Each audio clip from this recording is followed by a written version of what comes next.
এবারে চলে আসেন ইসলামের বিরোধী করার। এত চক্রান্ত কেন? মনে রাখবেন, ইসলাম শুধু দাড়ি টুপি নামা রোজার নাম নয়। ইসলাম অন্যায়কে মিটাবার নাম। ইসলাম ক্ষুধার্ত মানুষকে খানা দিবার নাম। ইসলাম জুলুমকে মিটে না ইনসাফ সাম্য প্রতিষ্ঠিত করার নাম হলো ইসলাম। এই পৃথিবীতে একদল লোক রয়েছে যারা ক্ষমতার জোরে মানুষের প্রভু হবার স্বপ্ন দেখে। যেমন পূর্বেও ছিল নমরুদ যার নাম, ফেরাউন যার নাম, সাদ্দাত যার নাম, এমন করে ইয়াজিদ, উতবা, সাইবা, আবু জেহেল যাদের নাম, এরা ক্ষমতার জোরে মানুষের প্রভু সাজতে গিয়েছিল। কিন্তু যুগে যুগে আল্লাহ পাক ইসলামের মধ্যে নবী রাসূলদেরকে পাঠিয়ে দিয়ে ইসলামের আলো মানুষের কাছে পৌঁছে দিয়েছে। এই ইসলামের আলোতে ওই সমাজের পাওয়ারের জোরে যারা মানুষের প্রভু হবার স্বপ্ন দেখেছিল, তাদের স্বপ্নগুলো চূর্ণ বিচ্ছিন্ন হয়ে গিয়েছে। তাই সেই দিন থেকে যুগে যুগে যুগে যুগে ক্ষমতাশালীরা, প্রভাবশালীরা, সমাজ বিরোধীরা, মানবরূপী পশুরা, সারাবিরা এমন করে মা বাপকে যারা সম্মান করতে চায় না, নারীদেরকে যারা সম্মান করতে চায় না, যারা নারীদেরকে ভোগের পাত্রী বানাতে চায়, এই ধরনের মেন্টালিটির মানুষেরা তারা যুগে যুগে যুগে ক্ষমতা জোরে মানুষের প্রভু হবার স্বপ্ন দেখে। তারা কোটি কোটি টাকা খরচ করে গরিব ছেলেদের ব্রেনকে ওয়াশ করে তাদেরকে ভিক্ষা শুরুবর্ত দিয়ে তাদের দ্বারা দুনিয়ার জমিন থেকে ইসলামকে মুছে দিবার চেষ্টা করেছে। কিন্তু মনে রাখবেন, যতবারই যারাই মুছতে গেছে আমার আল্লাহ তাদের নাম নিশানা মুছে দিয়েছে। কি গো অসুবিধা হচ্ছে? ইসলামের বিরোধী করার কারণটা বুঝতে পারছেন তো নাকি? কিন্তু বাবা, ইসলামের সব থেকে বড় চরম দুশ্মন ফেরাউন, নমরুদ, সাদ্দাত, আবু জেহেল, উতবা, সাইবা, এরা তো ছিল জানি। এদের থেকেও ভয়ানক দুশ্মন হলো মুসলিম সুরাতে এদের অর্থে ভেতরে ঢুকে যারা আমাদের গোড়া কাটে। শুনছেন তো নাকি? বাপেরা, নজওয়ান তরুণেরা, আসেন প্রথম ফিরাউনের কথা বলছিলাম। ফিরাউন অত্যাচারী শাসক ছিল, জালিম শাসক ছিল। সে প্রথমে ছোটখাটো এলাকায় চুরি চুরি করে বেড়াতো, তারপরে একটা গ্যাং তৈরি করলো, সেই গ্যাং দ্বারা এলাকায় মস্তানি করত। তারপরে মানুষের কাছে হুমকি দিয়ে পয়সা দেয় তোলা খুলতে লাগলো। তারপরে আর একটু ক্ষমতা শুনে বসলো। এইভাবে সে মিশরের রাজা হয়ে গেল। এ যুবকেরা, আল্লাহ পাক ছাড় দেয়, ছেড়ে দেয়নি। এত অত্যাচার ফেরাউন করেছিল, এত জুলুম ফেরাউন করেছিল, তার অত্যাচারে পুরো মিশরের মানুষ অতুষ্টিত হয়ে গিয়েছিল, সবাই নাজেহাল হয়ে গিয়েছিল।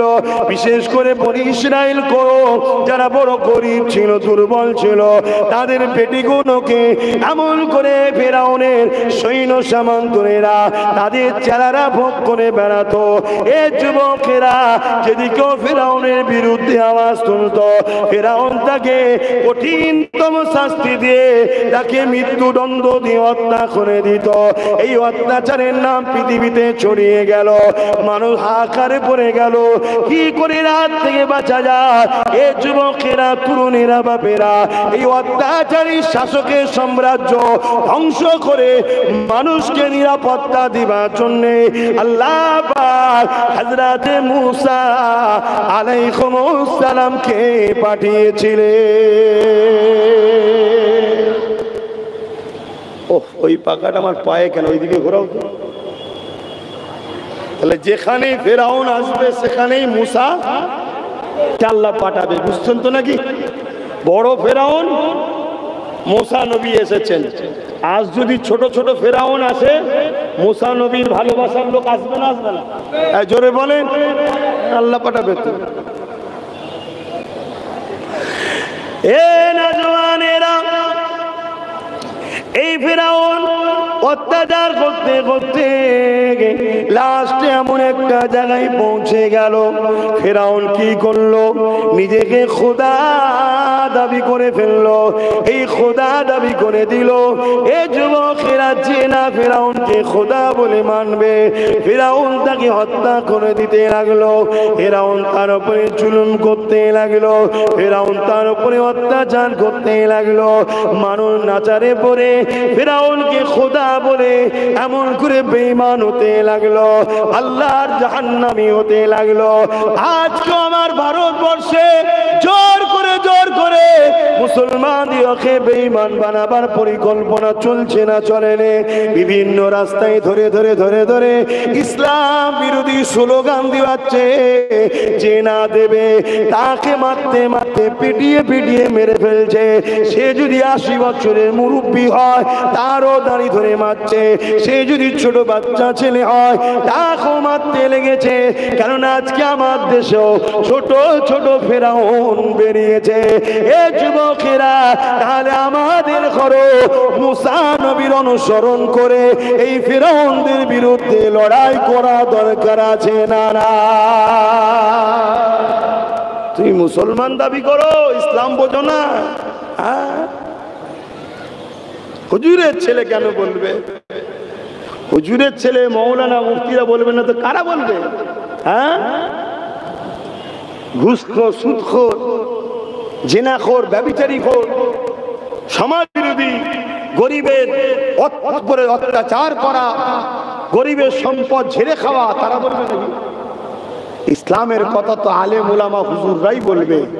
আর ইসলামে যা আছে সবটা বলবে। বলুন তো ইসলামে নাই কোনটা? ইসলামে নাই কোনটা? তাহলে ইসলামে যখন সব আছে, সমাজনীতি, অর্থনীতি, রাষ্ট্রনীতি, রাজনীতি, এডুকেশন নীতি, সম্প্রীতি নীতি, মানববন্ধন নীতি, ধর্মনীতি, সবটা ইসলামে আছে না? আওয়াজ দেবেন, মুখ বন্ধ করে থাকবেন না। বুবা শয়তান করে আল্লাহ কিয়ামত দিন তুলবে যে জবানে কথা দিয়েছিল আমার দিনের জন্য হক কথা বলতে পারলি না। বলুন ইসলামে আছে না? না। মুসা আলাইহিস সালাম কে আল্লাহ পাঠিয়েছিলেন। এর আগে আরেকটা কথা বলে দিই, মুসা নবী এই যে আসবে, ফেরাউনকে একজন জানিয়েছে তৎকালীন সময় তারা দেখে কি সব করত। কথা বুঝে আসছে যে একজন বাচ্চা আসছে, সে তোমার রাজত্ব মিটিয়ে দেবে। শুনছেন তো নাকি? একটা বাচ্চা আসছে তো তোমার রাজত্ব মিটিয়ে দেবে। ফেরাউন ভয়ে টেনশনে পড়ে গেল। একটা বাচ্চাকেই ভয়, যেমন আমাদের মহিলা ফেরাউন একজনকেই ভয়, ওইদিকে ৭৭টা রয়েছে ভয় নেই, একটাকেই ভয়। এর পিছনে কি করে লাগা যায় দেখ। কথা বুঝছেন না? বলি মহিলা ফেরাউন ভয় লাগছে নাকি আপনার? হক কথা বলতে শেখো। ফেরাউন জুলুম করেছে, ও জুলুম করেছে।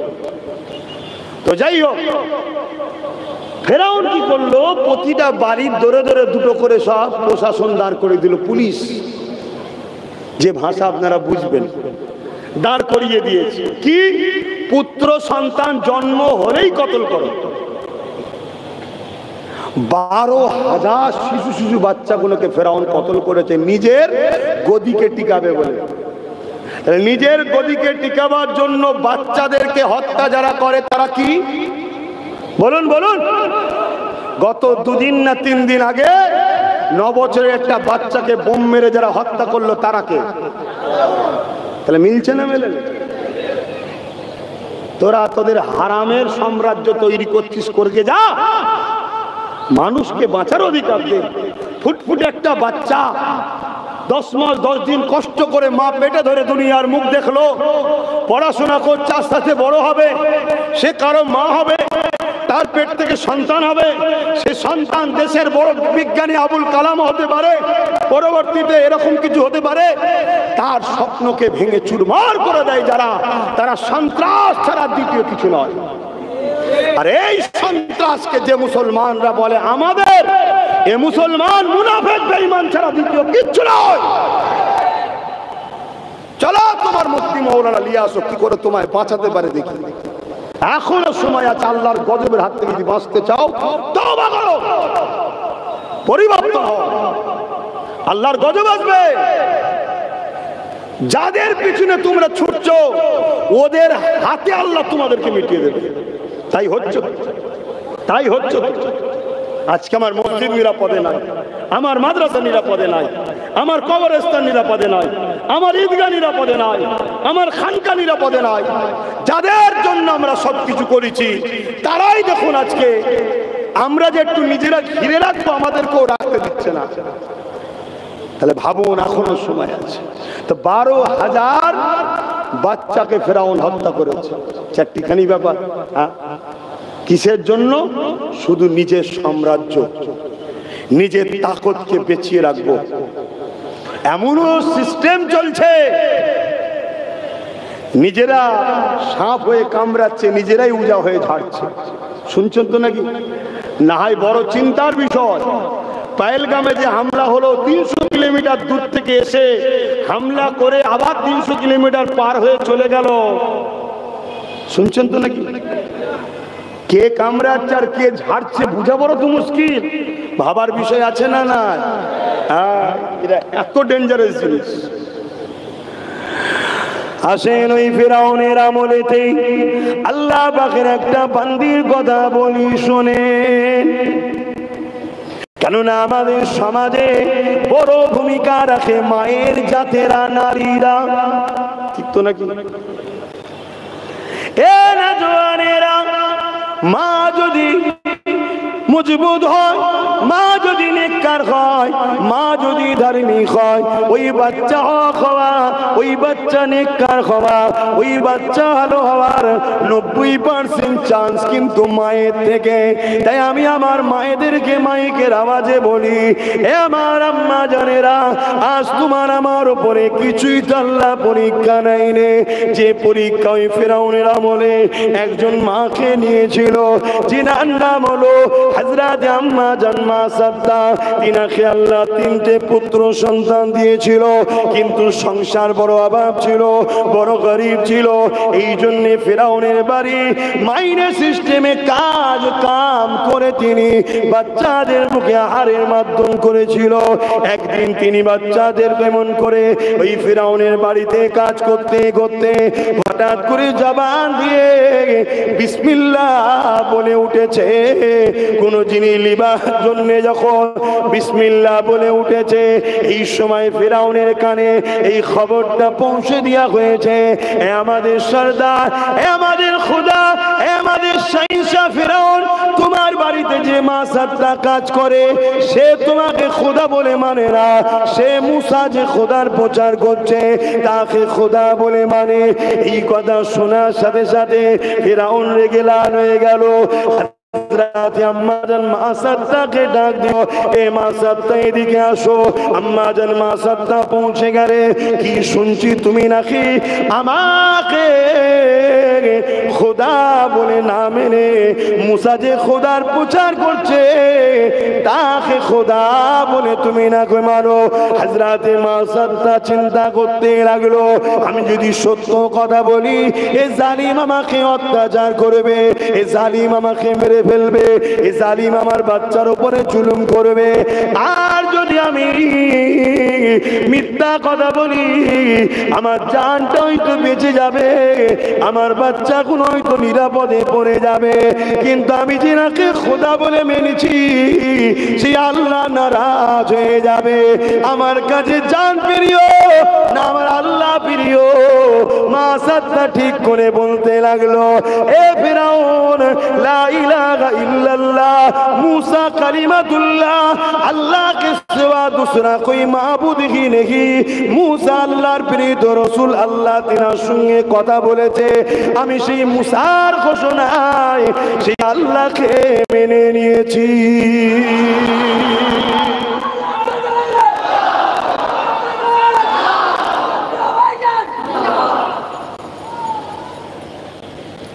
ভাবেন আমরা কোথা আর আম্মা জান মা সাদ্দা কোথায়? সেদিন হক কথা বললে জানে মেরে দেবে, এটা জানার পরও তিনি সত্য কথা বলছে। কেন? আমার কাছে জানের থেকে বেশি প্রিয় কে গো? জোরে বলুন। আমরা তো এটা মুখ দিয়ে বলছি, দিলে কি আছে? দিলে যদি থাকতো তাহলে আমার আম্মা জান গুনগুনোকে সামান্য ভিক্ষার জন্য বেপর্দা করে পরপুরুষের কাছে পাঠান কেন? ফর্ম ফিল আপ, ফটো তোলা, কি গো পাঠাই না? কেন? একটু ভিক্ষা পাবে 500-1000 টাকা, পাঠান কেন? জানেন না পর্দা করা ফরজ?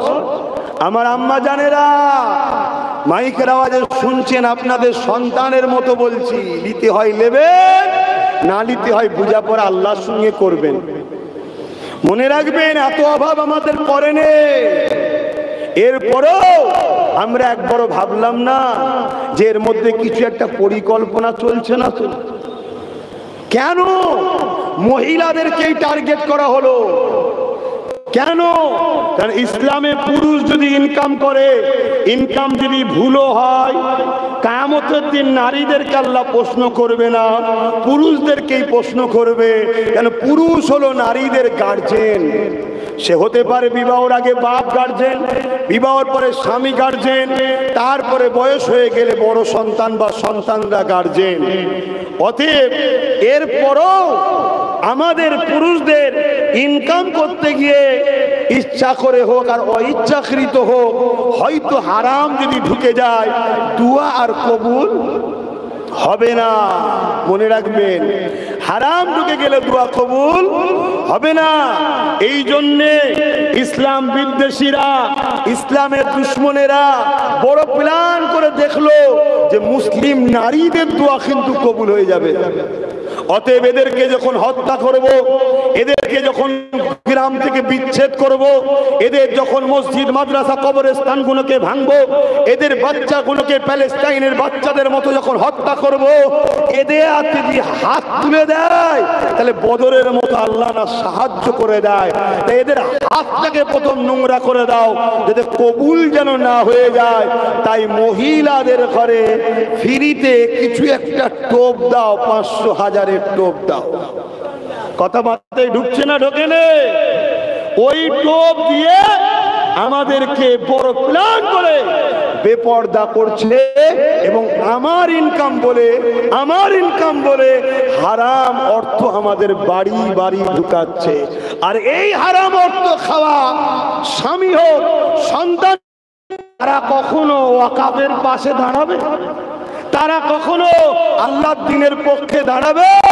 কেন? তাদের ভেতরটা তো হারাম ঢুকে ঢুকে ঢুকে ঢুকে ও অন্তর ময়লা হয়ে যাচ্ছে। তারা তো ইবলিস শয়তানের দিকেই যাবে। কত রকম প্ল্যান দেখছে। এই শুনছেন তো নাকি? অসুবিধা হচ্ছে নাকি? আমি ওয়াজ করছি বাপ, আওয়াজ করিনি। ওয়াজ আলাদা জিনিস, আওয়াজ আলাদা জিনিস। হ্যাঁ, অন্যায়কে বলতে হবে বাপ। আমাদেরকে ধ্বংস করে দিবার প্ল্যান চলছে। আমার জাতের মধ্যে কিছু মুসলমান আছে এখনো অবুঝ, বুঝতে পারছে না। আল্লাহ সেইগুলোকে হেদায়েত করুক, বলুন আল্লাহুম্মা আমিন। আবার আমার জাতে সেজে কিছু মুসলিম নামদারি মুনাফিক আছে, তারা সবই বোঝে, কিন্তু তারা মূলত আমার জাতকে মিটাবার জন্য ওদের সঙ্গে সেটিং করে আছে।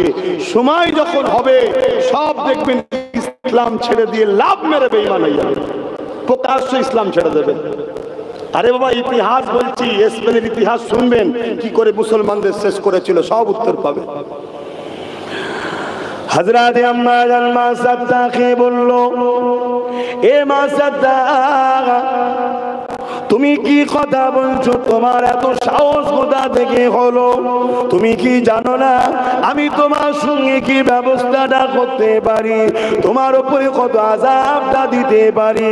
হযরত মা সাদ্দা বলেছিলেন, এ ফেরাউন শুনে দাও, আল্লাহ আমাকে গরীব করে পরীক্ষা নিচ্ছে, তোমাকে রাজা বানিয়ে পরীক্ষা নিচ্ছে। তোমার উচিত হবে জুলুমকে বন্ধ করে দিয়ে তোমার স্রষ্টা যিনি তোমাকে দুটো হাত দিয়েছে, দুটো পা দিয়েছে, দুটো চোখ দিয়েছে, যিনি তোমাকে শাহিনশাহ রাজা বানিয়েছে, সেই মহান আল্লাহকে তোমার উচিত হবে মেনে নেওয়া। মা সাত্তার এই কথা শুনে ফেরাউন রেগে লাল হয়ে গেল। এত বড় কথা, আমাকে মানিস না, উপরন্তু আমাকে বলছিস মুসার প্রচার করা আল্লাহকে মেনে নিতে আমার কি অভাব আছে? আমি মুসার কথা মানতে যাব, আমার কোনো অভাব নাই, আমার কোনো বিমারও নাই। এ যুবকেরা কিতাবের মধ্যে রয়েছে ফেরাউনের বিমার হতো না। এই বিমার হওয়া এটা ভালো লক্ষণ, খারাপ নয়। কেন বিমার দিয়ে আল্লাহ তোমাকে আমাকে পরীক্ষা নেয়, বান্দা কতটা ধৈর্য সবর করতে পারে। আসেন আগিয়ে যায়। ফেরাউন তার সৈন্যদেরকে জানিয়ে দিল, বিশাল একটা কড়া জোগাড় করো, ওই কড়াতে তেল দাও আর আগুন দিয়ে তেলটাকে টকবক করে ফুটাতে লাগো। এই টকবক করে ফুটতে লেগেছে, এমন সময় ফেরাউন চলে আসলো। মা সাত্তারকে এই জায়গায় হাজির করানো হলো। মা সাত্তার তিনটে সন্তানকেও হাজির করানো হলো। আমার আম্মা জানেরা, মন দিয়ে শোনেন, আজকে ঘুমাবেন, কালকে সূর্য উঠবে, আমি উঠবো কি কোনো গ্যারান্টি নাই, কে উঠবেন কোনো গ্যারান্টি নাই। এই দুনিয়া দুদিনের জিন্দেগির জন্য ইসলামের দুশ্মনদের সাথ দেবেন না। গুনার মাপ আছে, ইসলামের ক্ষতি করলে মাপ নাই, ইসলামের দুশ্মনকে শক্তিশালী করলে মাপ নাই। কেননা দিনের মতো সত্য হয়ে যাচ্ছে, ইসলামের দুশ্মনদেরকে চিনা যাচ্ছে। তাই বলে দিই, সতর্ক সাবধান হয়ে যায়। এ যুবকেরা, তরুণীরা, বাপেরা, ওই সময় মা সাত্তারকে হাজির করিয়ে দেওয়া হলো। পাশে তিনটে বাচ্চাকে দাঁড় করানো হলো। এমন করে ফেরাউন বলতে লাগলো, এ মা সাত্তারে, তুই যদি চাস আমাকে খোদা বলে মেনে নে, তাহলে তোকে বাচ্চাদেরকে আজাদ করে দেবো, অনেক অর্থ দেবো, অনেক কিছু পুরস্কার তোকে দেবো। এ মা সাত্তার, আর যদি না চাস, আমার কথা যদি না শুনি, এই গরম করার তেলে এক এক এক করে তোর বাচ্চাগুলোকে সব মেরে ফেলবো। শুনছেন? এই পরীক্ষায় আমরা পড়েছি, আমরা এই পরীক্ষায় পড়েছি। আমাদেরকে শুধু একবার যদি কেউ ফোন করে বলে, হ্যাঁ আব্বাস সিদ্দিকী জলসা শুনতে গেছিস, দাঁড়া তোর টোটোটা বন্ধ, ব্যাস আমরা ভাইকে গেছি। আল্লাহ তোমায় তো পরীক্ষা নিতে পারে, দেখি একে এক মাস না খাইয়ে এ হকের পক্ষে থাকে কি পরীক্ষা নিতে পারে না, পারে না? আমার কম জলসা কেটেছে, আমার কম জলসা কেটেছে শাসকের লোকেরা। আমি হক কথা বলি, শুনছেন তো নাকি? আমাকে তো আল্লাহ পরীক্ষা নিচ্ছিল, দেখি এর জলসাগুলো কেটেই কি করে। তারপরে কত কেস দিয়েছে, দেখি এ কি করে। কত জায়গার কত রকম অপমান, গালিগালাজ, কত কি করেছে, সবই আপনারা জানেন, সোশ্যাল মিডিয়া দেখছে তো নাকি? কেন? আমি মনে করি এটা আবার আল্লাহ আমার পরীক্ষা নিচ্ছে। লাও পানিটা নিয়ে লাও আগে।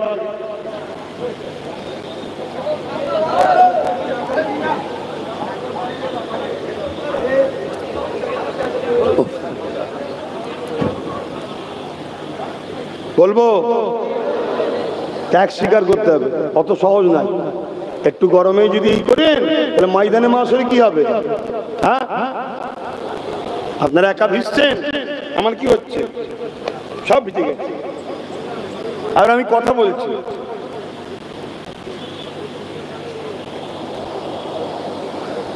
আল্লাহ আপনাকে পরীক্ষা নেবে। বাপ ভাই শুনছেন, মা বোন শুনছেন, পরীক্ষা নেবে।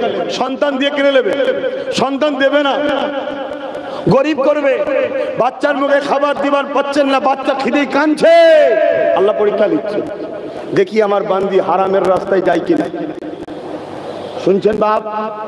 তুমি মনে রেখে দিও, আমার আল্লাহ আমাদের জানের থেকেও আমাদের কাছে প্রিয়। জোরে বলুন সুবহানাল্লাহ। এটা হলো ঈমান। এটা যদি তোমার দিলে থাকে তাহলে তোমার জান যাই যাবে, আল্লাহ বিরোধী কাজে তুমি যাবে না। এটা হবে তোমার আদর্শ। আর এদিকে আম্মাকে কি পরীক্ষা নিচ্ছে। হযরতে মাসাদ তাম্মা বলছে, শোন জালিম ফেরাউন, তোর হাতে ক্ষমতা আল্লাহ দিয়েছে আর আমাকে আল্লাহ পরীক্ষা নিচ্ছে। তুই আমার 3টে বাচ্চা কেন, আমাকেও যদি মেরে ফেলিস আমি মরা পছন্দ করব, আল্লাহ রসুল ছাড়বো না। জোরে বলুন সুবহানাল্লাহ। এই ইতিহাসগুলো ইসলামের দুশ্মনরা জানে না, জানে না? জোরে বলুন। ওরা ডাইরেক্ট আমাদের ঘরে এইভাবে মারতে আর চাইছে না, কেন জানে এরা এত জেদি ধর্মের উপরে, এদেরকেও যদি জুলুম করা হয় এরা জানতে দেবে, ইসলাম ছাড়বে না। তাই প্ল্যান মাফিক প্রথম আমাদের ঘরে খাদ্যগুলো হারাম খাওয়াচ্ছে, খেয়ে খাইয়ে খাইয়ে আমাদের ভেতরটাকে ইসলামের দরদ থেকে আগে সরাচ্ছে, দুর্বল করছে। তাই তো আজকে আমরা ভয় খাচ্ছি। ভয় খাচ্ছে না, খাই না, সব ভয়ের মধ্যে রয়েছে। সবার কাছে একটাই কথা, সবই বুঝতে পারছি, কি করব যদি ডাকাত চলে আসে? বুঝছেন না, বোঝেন না? সবাই জানে, তাহলে ভয় খেয়েছি না খাইনি আমরা? এই ভয়টা আমাদের মধ্যে ঢুকানো হচ্ছে। আর মনে রাখবে যে আল্লাহ ছাড়া অন্য কাউকে ভয় করবে, আল্লাহ তাকে দুনিয়ায় জিল্লাত দেবে তাদের হাতেই। আর যারা আল্লাহকে ভয় করে তাদেরকে কেউ মিটাতে পারে না। জোরে বলুন সুবহানাল্লাহ। মনে রাখবে, মৃত্যুটা বড় জিনিস নয়, মৃত্যু তো হবেই রে বাবা। তুমি যদি ভারতের প্রধানমন্ত্রীও হও তাও তোমার মৃত্যু হবে, আমেরিকাও যদি প্রধানমন্ত্রী হও তাও মৃত্যু হবে, রাজ্য যদি সিএম হও তুমি তাও তোমার মৃত্যু হবে। যত বড় বিশ্বাস হও না কেন মৃত্যু হবে না, হবে না। মৃত্যুটা বড় কথা নয়। হিরো মৃত্যুর পরে তোমার চর্চা, তোমার আলোচনা, তোমার কামিয়াবি কোন জায়গায়, জাহান্নামে গেলে না জান্নাতে গেলে, এটাই তো আসল বিষয়, নাকি গো? ঈমান, এটাই তো ইসলাম। তো ভাইরা আমার, কি কথা বলছিলাম? হযরতে মাসাদ তাম্মা বলছে, আমাকে মেরে ফেললো, আমি আহা কি ঈমান দেখুন। আর আজকে আমাদের দশা, বাপেরা, নওজোয়ান তরুণেরা, হযরত আম্মা জান মাসাদ তার এই কথাটা শুনে ফেরাউন ঘোষণা করে দিল তার সৈন্যদেরকে, মাসাদ তার বড় ছেলেটাকে নিয়ে গিয়ে ওই গরম করা তেলেতে ফেলে দাও। এ যুবকেরা, তরুণেরা উঁচু জায়গাতে দাঁড় করিয়ে রেখেছে। গরম করা তেলেতে বাচ্চাকে যখন ফেলে দিল, বাচ্চা ছটফট করতে লেগেছে আর কলেমা পড়তে পড়তে জীবনে দুনিয়া থেকে বিদায় নিয়ে চলে যায়। ইন্না লিল্লাহি ওয়া ইন্না ইলাইহি রাজিউন। বাচ্চাটা থেমে গেল, মাসাদ চোখ দিয়ে পানি বেরিয়ে গেল।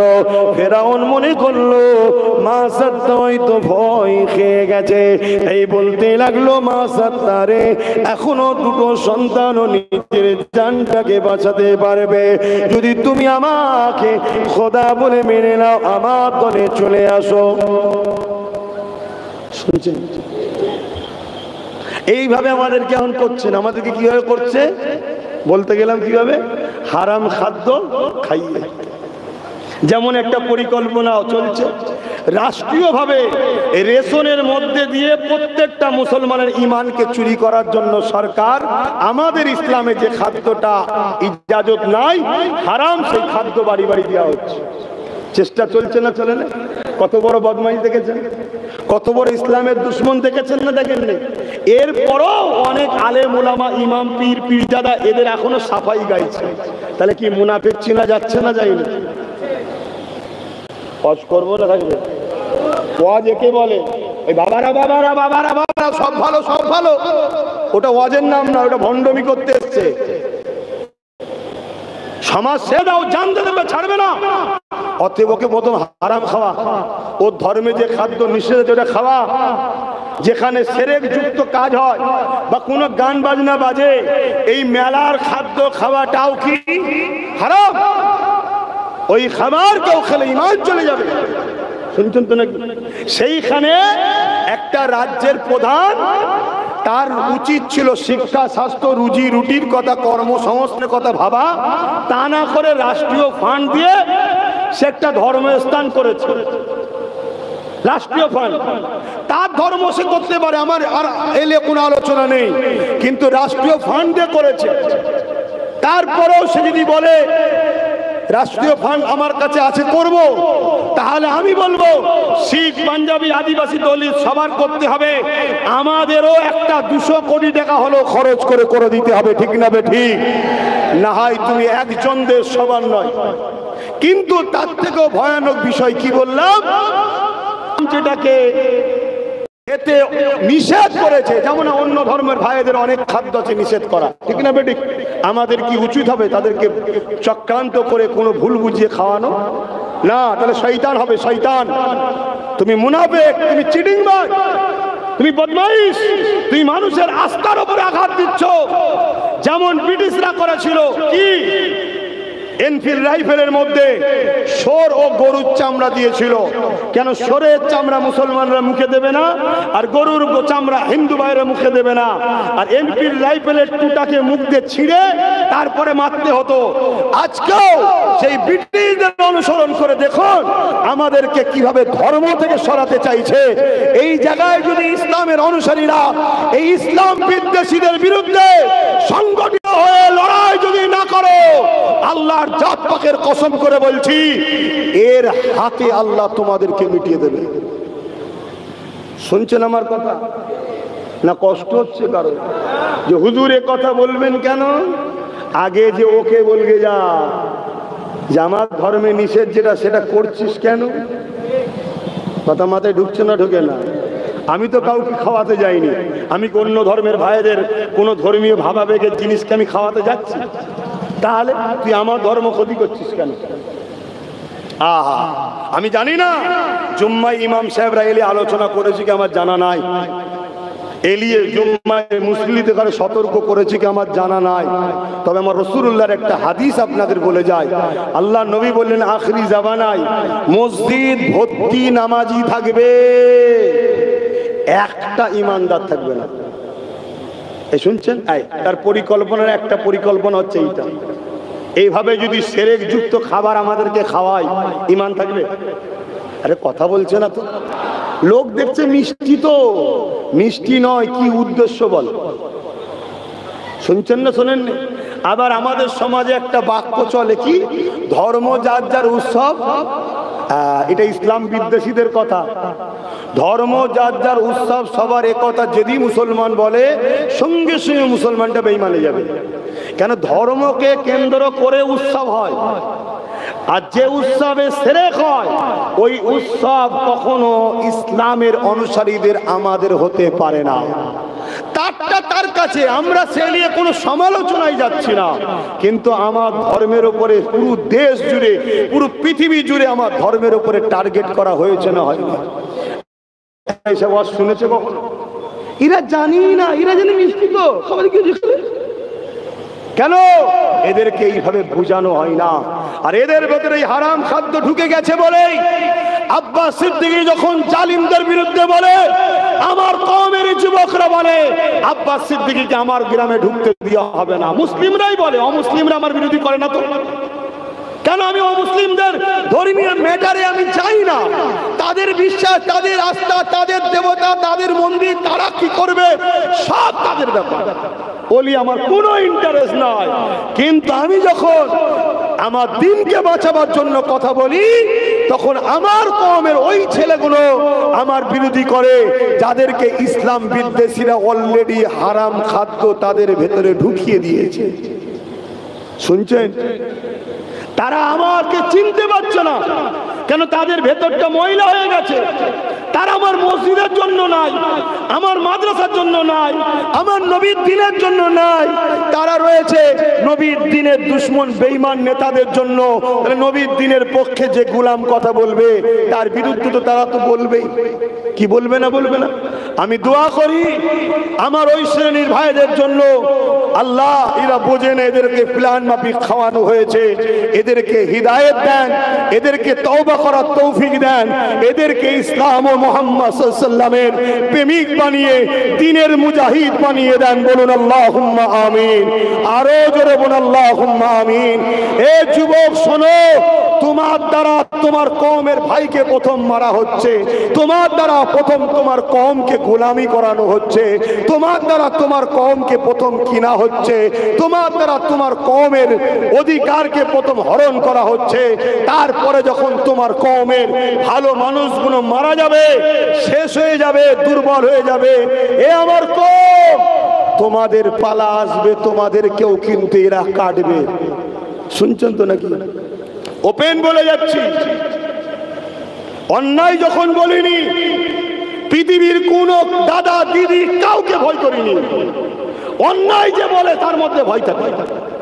অন্যায় যখন বলছি না, আর এবং আমার দেশের সংবিধান আমাকে বলার রাইট দিয়েছে, আমি আমার ধর্মের মানুষকে ধর্ম বিদ্বেষ থেকে এবং সমস্ত বুরাই থেকে বাঁচাবার জন্য আমাকে চেষ্টা বলার রাইট আমার দেশ, আমার দেশের সংবিধান দিয়েছে।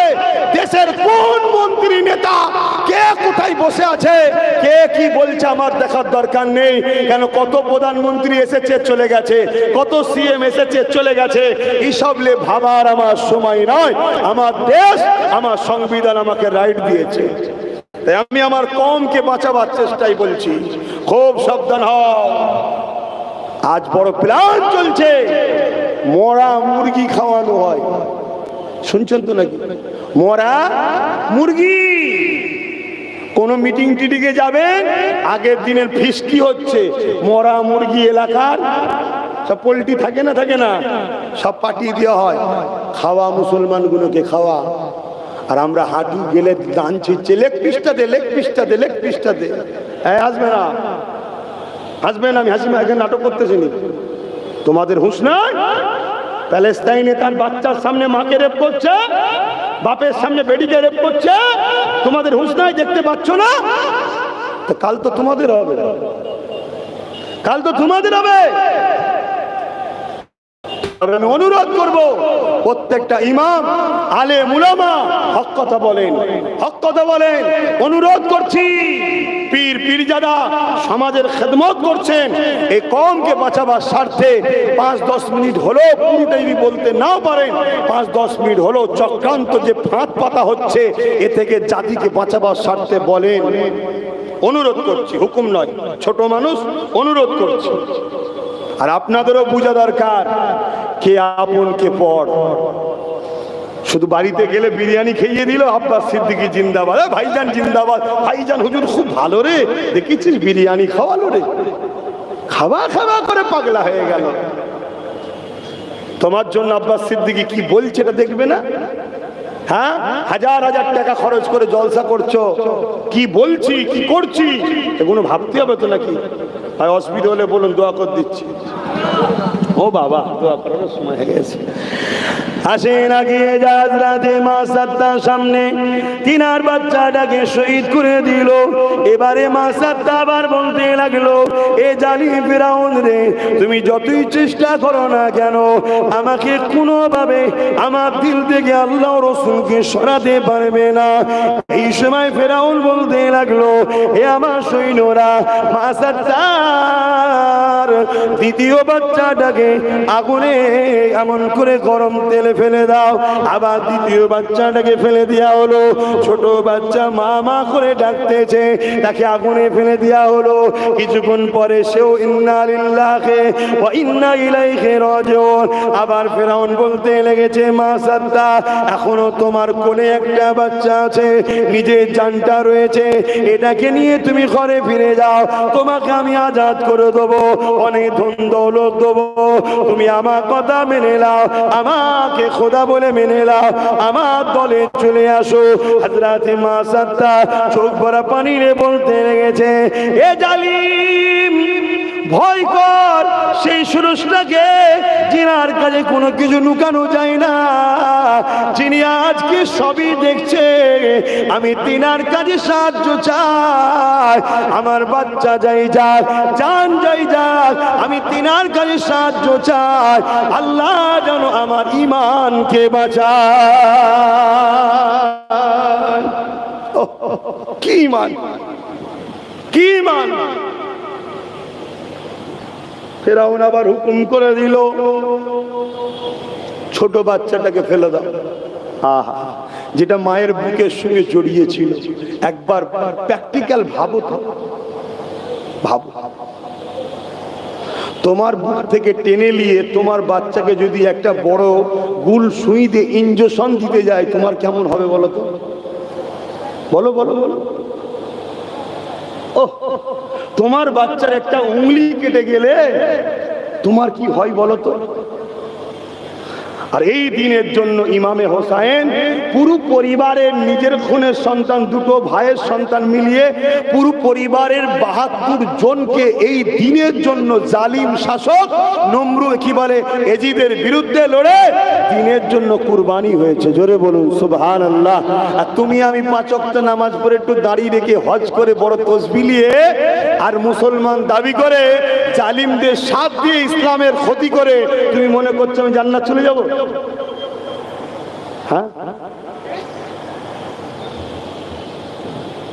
আমার কথা কি কষ্ট দিচ্ছে কাউকে? আমি বলছি একটাই কারণে, যদি আমার ভাইগুলো শুনে পরিবর্তন হয়, পরিবর্তন হলে আমার ভাইদের হয়তো দুনিয়ায় একটু কষ্ট হবে। কেন? জালিমরা একটু চাপ দেবে। কিন্তু এক মুঠো হয়ে থাকলে, এইভাবে থাকলে হয়তো কষ্ট বেশি হবে, আর এইভাবে থাকলে কম। এত ভাঙা সহজ নয়। কিন্তু আমার যুবকরা যদি এই মুঠো হতে পারে, একটা দিন জুলুম খতম হবে। আমার যুবকদের বাচ্চারা, ভাইদের বাচ্চারা একদিন শান্তি নিরাপদের একটা সমাজও পাবে। জোরে বলুন সুবহানাল্লাহ। এবং তোমরা পরকালে চির শান্তির জান্নাতটাও পাবে। জোরে বলুন সুবহানাল্লাহ। এজন্য বুঝাচ্ছি তো।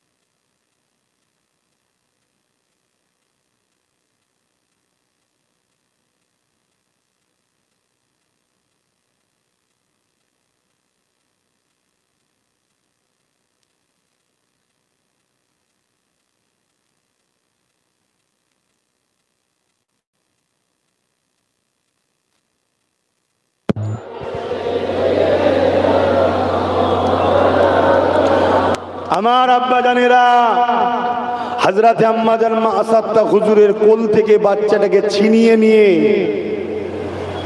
ছোট্ট বাচ্চা আগুনে ফেলে দিল, এই কড়ার তেলে ফেলে দিল। ইন্না লিল্লাহি ওয়া ইন্না ইলাইহি রাজিউন। আম্মাজান মা আসাদা আবার বলছে, মা আসাদা এখনো সময় আছে, তোর জানটা বাঁচা।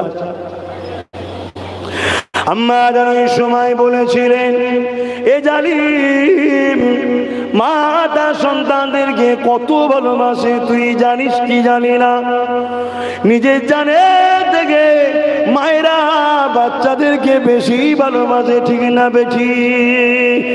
আমার মায়েরা শুনছে, ও আমার আম্মা জানেরা, অবশ্যই আল্লাহ আপনাদেরকে বড় মায়া দিয়েছে, বড় মমতা দিয়েছে।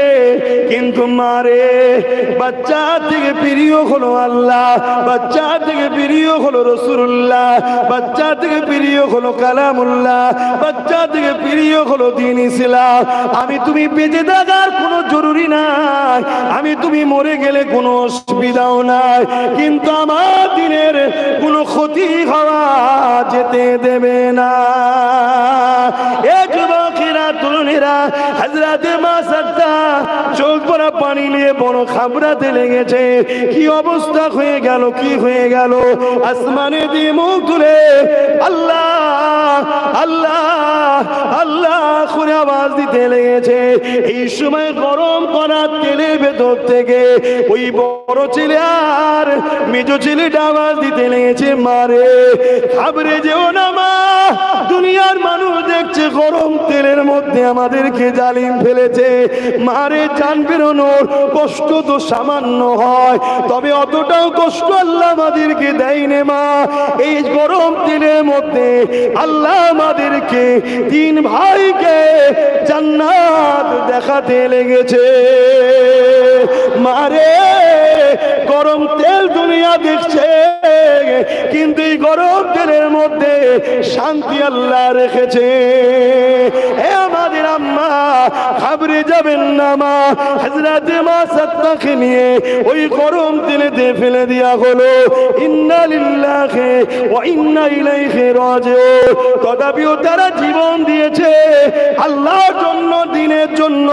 আল্লাহ তো মৃত্যু তো সবারই হবে, মৃত্যুকেও হালকা করে দিয়েছে এবং জান্নাত তাদের ডাইরেক্ট আল্লাহ দিয়ে দিয়েছে।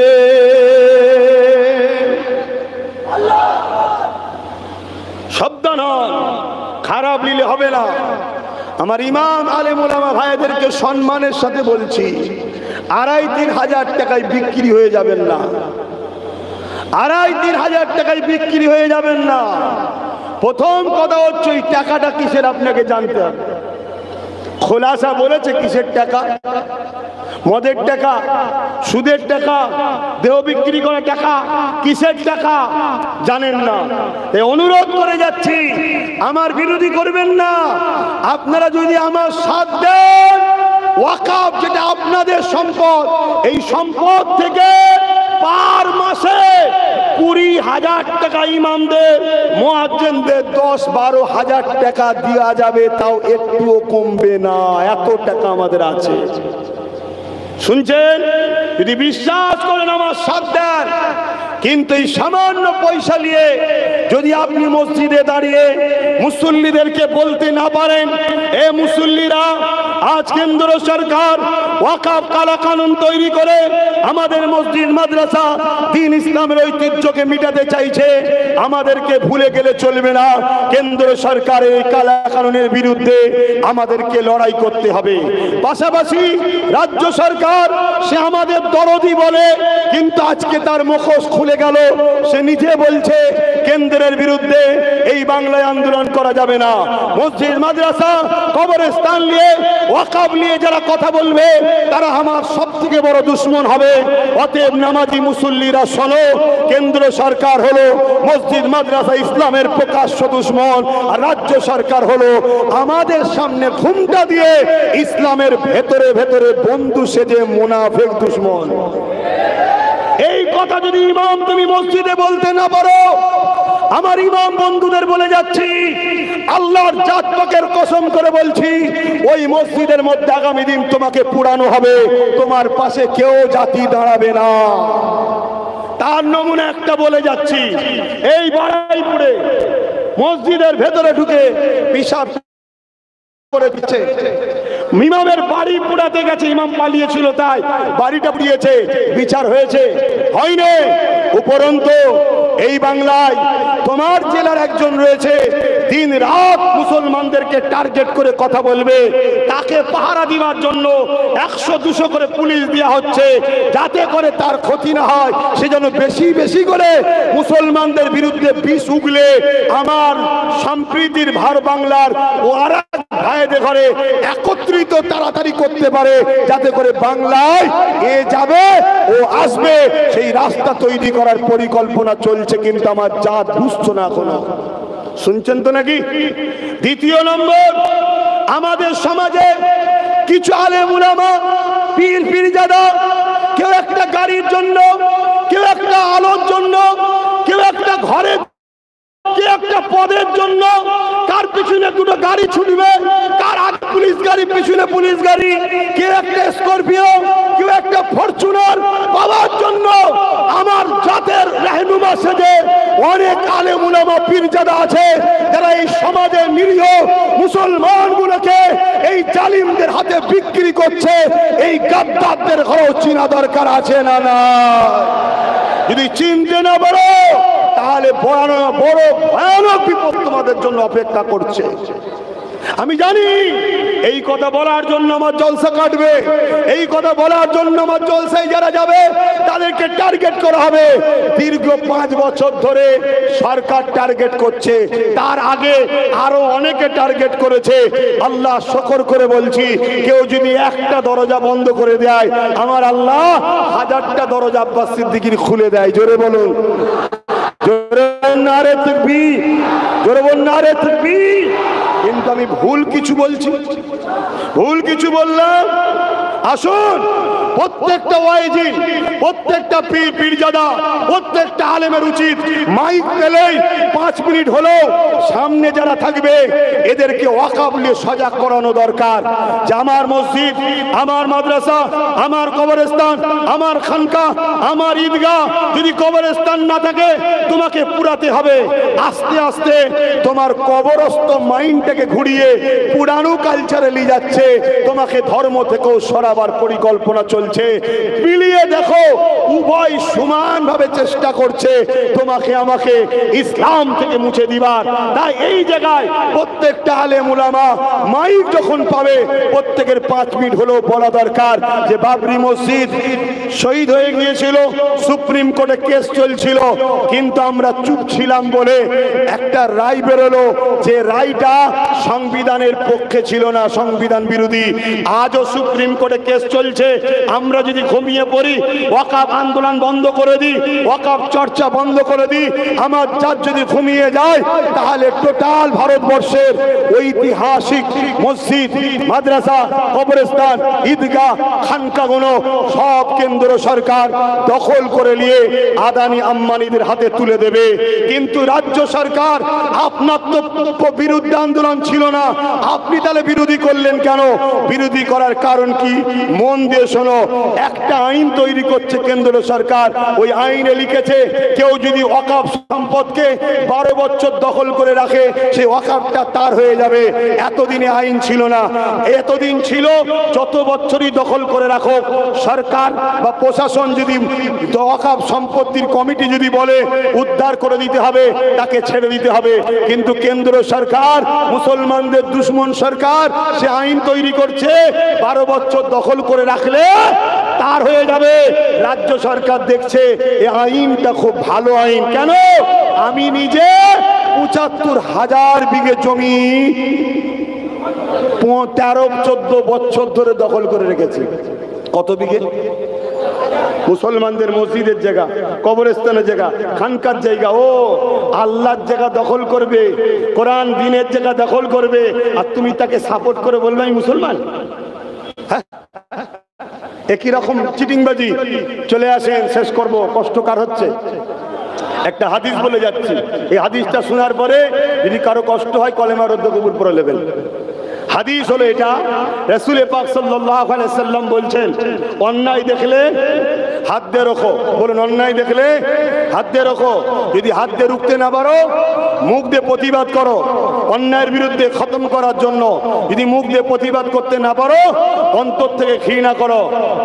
যদি এই তিনটের মধ্যে কোনোটা তোমার মধ্যে না থাকে, তাহলে তার মধ্যে ঈমান নাই। কি নাই? ঈমান নাই। নবী এমনি বলেন যে মসজিদ ভর্তি নামাজি থাকবে, একটাও ঈমানদার থাকবে না। এই একটা বলতে ইমামও ধরা পড়ছে না, পড়ে নেই। আসেন সবাই মুখ খোলেন। আর আব্বাস সিদ্দিকী যদি সাথ দেন, পিছনে দাঁড়ান, সামনে আসতে না। বুলেটের গুলি আগে খেতে হয়, আমি খাবো, অত ঘাবড়াচ্ছেন কেন? হ্যাঁ, বেশ থাকবো নাকি সারা জীবন? হক কথা বলতে হবে। আমি তো কারোর উপর জুলুম করছি না, কারোর উপর মিথ্যা চাপিয়ে দিচ্ছি না, কোনো ধর্মের বিরুদ্ধেও তো বলছি না, আমি জুলুমের বিরুদ্ধে কথা বলছি। ঠিক না বেঠিক? চলে আসেন। আজকে উদাহরণস্বরূপ বলছি, কেন্দ্র সরকার যে ওয়াকফ বিলটা করেছে, এটা ন্যায় করেছে না অন্যায় করেছে? নবীর হাদিস অনুযায়ী এই বিলের বিরুদ্ধে হাত দিয়ে রুখতে হবে, আমাদের হাতে ক্ষমতা নেই। দ্বিতীয় নম্বর কি? মুখ দিয়ে প্রতিবাদ করতে হবে, এটার ক্ষমতা আছে না নাই? আর যদি নাও থাকে, আগামী দিন নন্দকুমার এই আইল্যান্ডের আশপাশে কোনো জায়গায় যদি জনসভা করি, কেন্দ্র সরকারের কালাকানুনের বিরুদ্ধে, একটু আসা দরকার আছে না নাই?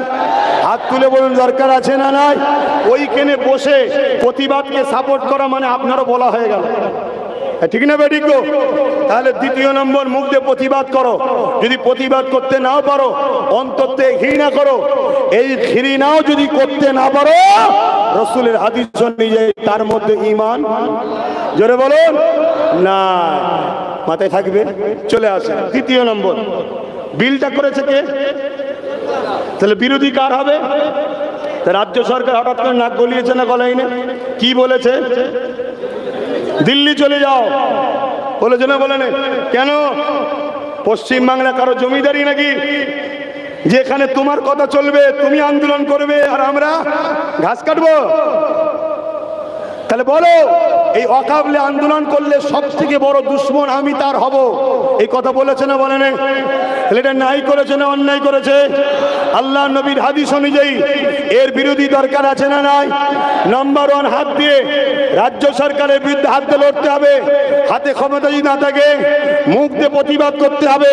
যদি মুখেও প্রতিবাদ করে ক্ষমতা না থাকে, এর থেকে ঘৃণা করে দূরে সরে যেতে হবে।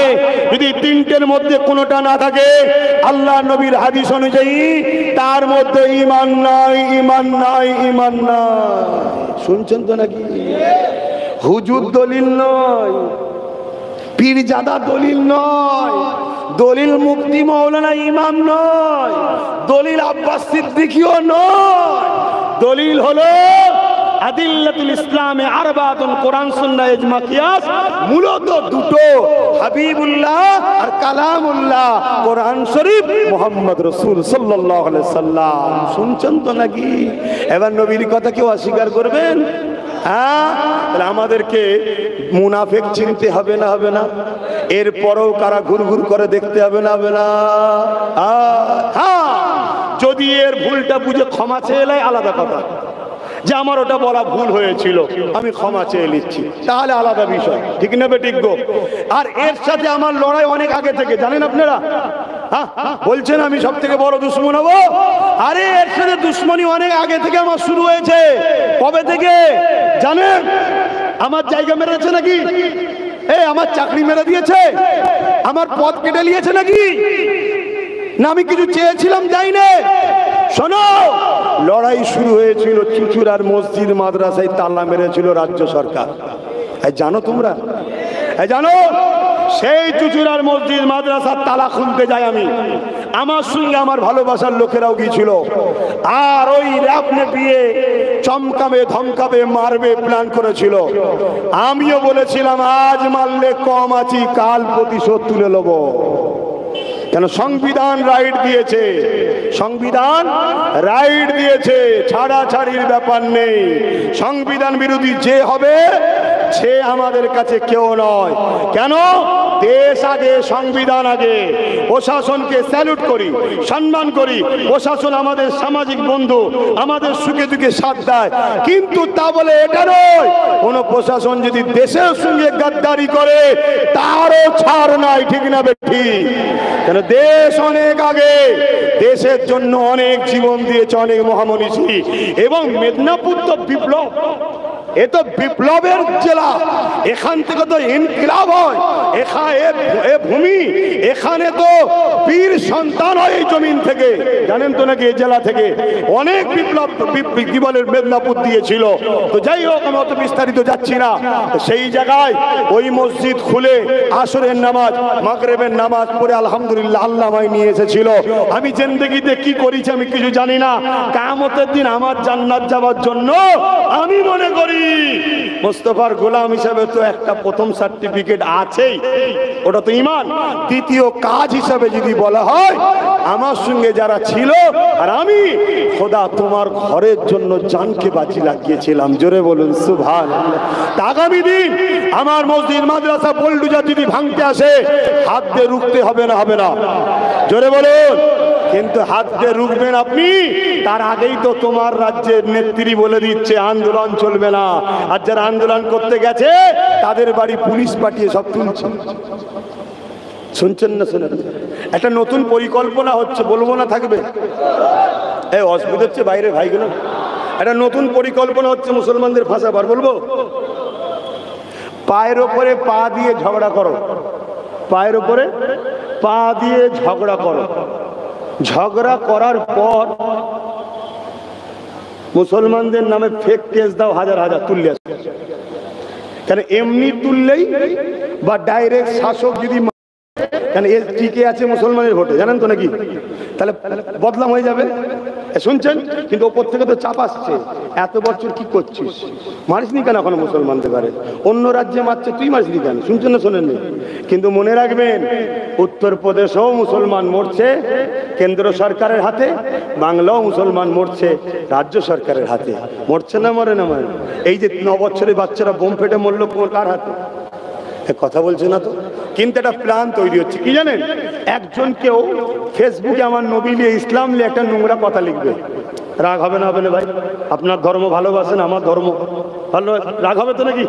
ওইটা নিয়ে আপনি প্রথমে থানায় যাবেন, যে ওকে ধরেন। থানা গুরুত্ব দেবে না,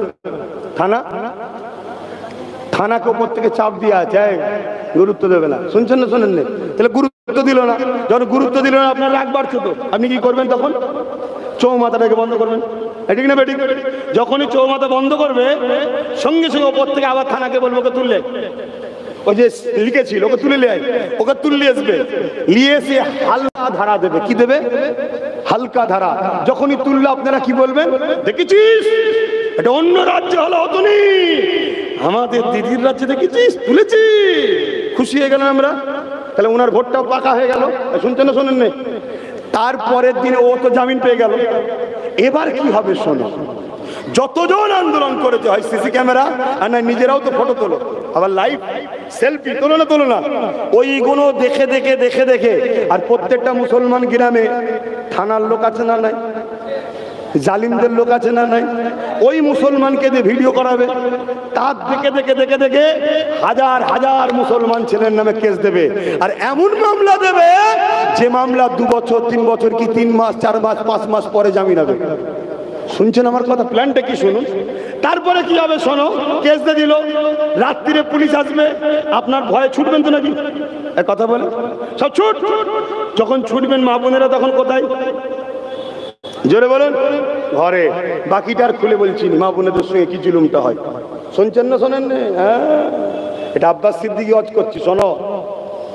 কত চুনো পুটি বিক্রি হয়ে গেছে দামি দামি টাকাতে, দামি দামি গাড়িতে। আব্বাস সিদ্দিকীর দাম কি কম মনে করছো নাকি? হ্যাঁ, ইনশাল্লাহ একটা ডাক দিচ্ছি খুব শিগগিরই ব্রিকেটে, খবর পেয়েছো তো? এখনো ডেট ঘোষণা করিনি, টার্গেট নিয়েছি 30 লক্ষর উপরে লোক হবে। কি আপনারা তাদের থাকবেন তো নাকি? হাত তুলে বলেন, থাকবেন তো নাকি? গাড়ি ভাড়া দিতে হবে? না না না না, গাড়ি ভাড়া দিয়া ভাইজান আমি নয়, আমি গাড়ি ভাড়া দিতে পারবো না। লোক জড়ো করে বিক্রি করা খদ্দের আমি নয়। নিজের পয়সায় চলো, নিজের অধিকারের জন্য চলো। শুনছেন তো? সেই জায়গায় কি হবে তারপরে? মা বোনরা বেজ্জতি হলো। শুনছেন? আপনাকে ছুট করাচ্ছে, ধরছে, জুলুম করছে, কাজ কাম বন্ধ হলো, তাহলে ইনকাম বন্ধ হচ্ছে না? হয়নি? তারপরে যখন ধরবে, থানায় নিয়ে যে মার মার মার মার মার কুকুর পিঠার মতো পিটবে। বিরোধী করবি? স্যার আমি তো আমার দিনের জন্য, দিন তো দিন বলে দিনকে গাল দেবে। শুনছেন না শোনেন না? পিটিয়ে তোকে ছাল চামড়া তুলে ফেলবে। শুনছেন না শোনেন? তারপরে যখন ছাড়বে, ছাড়ার জন্য মোটা অঙ্কের টাকা লাগবে না লাগবে না কোর্টে? তাহলে সব মুসলমানদের অর্থ যাচ্ছে না যায়নি? অর্থনীতিকে ধ্বংস করো আর মুসলমানকে কাজ কাম থেকে সরাও, আর ভয় খাও। একবার যে মার খাবে সে ভয় খাবে না? খাবে না। কিন্তু ইমানদার ভয় খাবে না।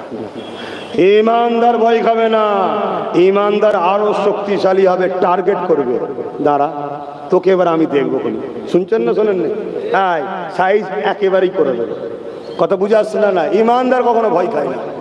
শুনছেন আমার কথা? কত রকম পরিকল্পনা হচ্ছে। এই সব কিছু থেকে বাঁচার রাস্তা দুটো বলবো। এই দুটো রাস্তাই হুজুর বলেছে। এক, সিনার পাওয়ার বাড়াও, অর্থাৎ নবীর প্রেম ও আদব। দুনিয়ার সব কিছুর আগে আল্লাহ রাসূল। দল করব, কারবার করব, ব্যবসা করব, ততদিন পর্যন্ত করব যতদিন তোমার দ্বারা আমার দিন ও ইসলাম ও নবীর বিরুদ্ধে কোনো কথা পাবো না বা চেষ্টা দেখবো না। যখনই দেখবো তুই নবী দিন ইসলামের বিরুদ্ধে, বাস শেষ। যেমন একদিন তোমরা করেছিলে রাজ্য সরকারের সাথে, আলাদা বিষয় ছিল। আজও মসজিদ মাদ্রাসার দুশ্মন হয়ে গেছে, এবারের সাথে থাকা হারাম হয়ে গেছে। কিন্তু নাকি আজ চলবে না। যেমন বিগত দিন কেউ বলেছিল মাদ্রাসায় জঙ্গি তৈরি হয়, মুসলমান সরেছে না সরেনি? হ্যাঁ, এটাই হলো পলিসি। দ্বিতীয় নম্বর কি? সিনার পাওয়ার প্রথম নম্বর। দ্বিতীয় নম্বর, আমার নবী মদিনায় গিয়ে নবী বললেন রাষ্ট্র তৈরি করতে হবে, অর্থাৎ রাজনীতির পাওয়ার করতে হবে। শুনছেন তো নাকি? তাই আমাদেরকেও রাজনীতির পাওয়ার তৈরি করতে হবে। কি গো, আমার কথায় রাজি? জোরে বলুন রাজি। কারা কারা আমার কাছে একমত? একটু হাত তুলে দেখাবেন। এই একমত তো নাকি? হাত লম্বা করে তোলেন। একমত তো? হাত নামান। যারা বলেছেন মজবুত হয়ে থাকতে পারবেন, নিজেদের দল করুন। শুনছেন না? শোনেন না? এতদিন ছিল না, আলাদা কথা। আজ নবী বংশের বাচ্চা নওশাদ রাজনীতি করতে নেবে, চোর সাথ দেবেন। পীরের আওলাদ, নবী বংশের আওলাদ বলে যাচ্ছি, অসুবিধা হচ্ছে নাকি?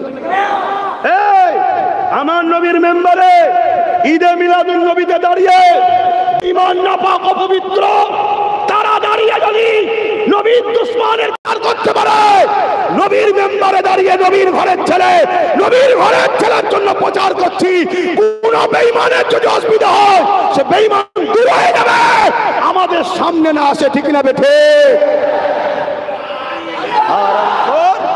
হারামখোর হারাম খেতে খেতে জবানে সাহস হয়ে গেছে। তোমরা আজকে বলছো আব্বাস সিদ্দিকের কথা বলবে কেন? শয়তান, তোর এত বড় সাহস কে দিল? বেঈমান, হারাম খেয়ে খেয়ে দালালি করছিস। এ সাহস হলো কি করে তোমাদের? না, আজকে ওরা ক্ষমতা তৈরি করে আমার দিনকে মিটাচ্ছে, আমার মসজিদকে মিটাচ্ছে, আমার ছেলে ভালো ভালো চাকরি ইচ্ছা করে কেস দিচ্ছে। দেখছি সেটা ব্রেনিয়ান ছেলে, আগামী দিনে আইএস আইপিএস হয়ে যেতে পারে, কেস দেবে। আইএস আইপিএস কেস থাকলে আর হবে? ভবিষ্যৎ নষ্ট করে দিচ্ছে। রাজ পাওয়ার নাহলে লুহা, নাহলে লুহা কাটা যায় না। রাজ পাওয়ার নাহলে রাজ পাওয়ারকে কাটা যায় না। আজকে কেন্দ্র সরকার ওয়াকফ বিলটা পাস করলো কিসের জোরে? রাজ পাওয়ারের জোরে। আমাদের রাজ পাওয়ারের দরকার আছে না? নাই। এই একটাই ছিল, একটাই সুপ্রিম কোর্টে কেস করেছে। যদি আরো 40টা থাকতো কেস করতো না? করতো না। আর যাকে গুজে গুজে খাওয়ালে সে কি বলছে? দিল্লি চলে যা, বমি করতে পারে। একটু বোঝো, আব্বাস সিদ্দিকী বলে যাচ্ছে, যদি ভালো লাগে লাও, আর নয় যা পারো করবে যাও, বিপদে আসবে না। শুনছেন না? শোনেন? আর আমাকে যারা ভালোবাসো,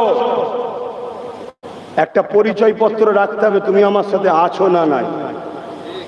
তার জন্য হয় নাহলে সিরির দাদা হও, নাহলে সুন্নতুল জামাত কমিটিতে ঢোকো। কথা বুঝে আসছে?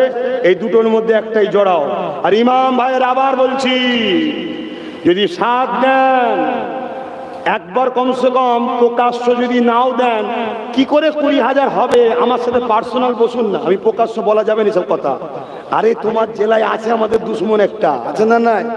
হ্যাঁ, সে জেনে গেলে অসুবিধা আছে, সব কথা প্রকাশ্য বলা যায়? ওই জন্যে তুমি গোপনে এসে আলোচনা করো, আমি তোমায় রাস্তা দেখাবো। আর তোমরা যদি এক হতে পারো, সামনেই তোমাদের মাইনে চালু হয়ে যাবে, আমি চ্যালেঞ্জ দিচ্ছি। কথা শেষ। কেউ বেজার হলেন? ইয়া নবী,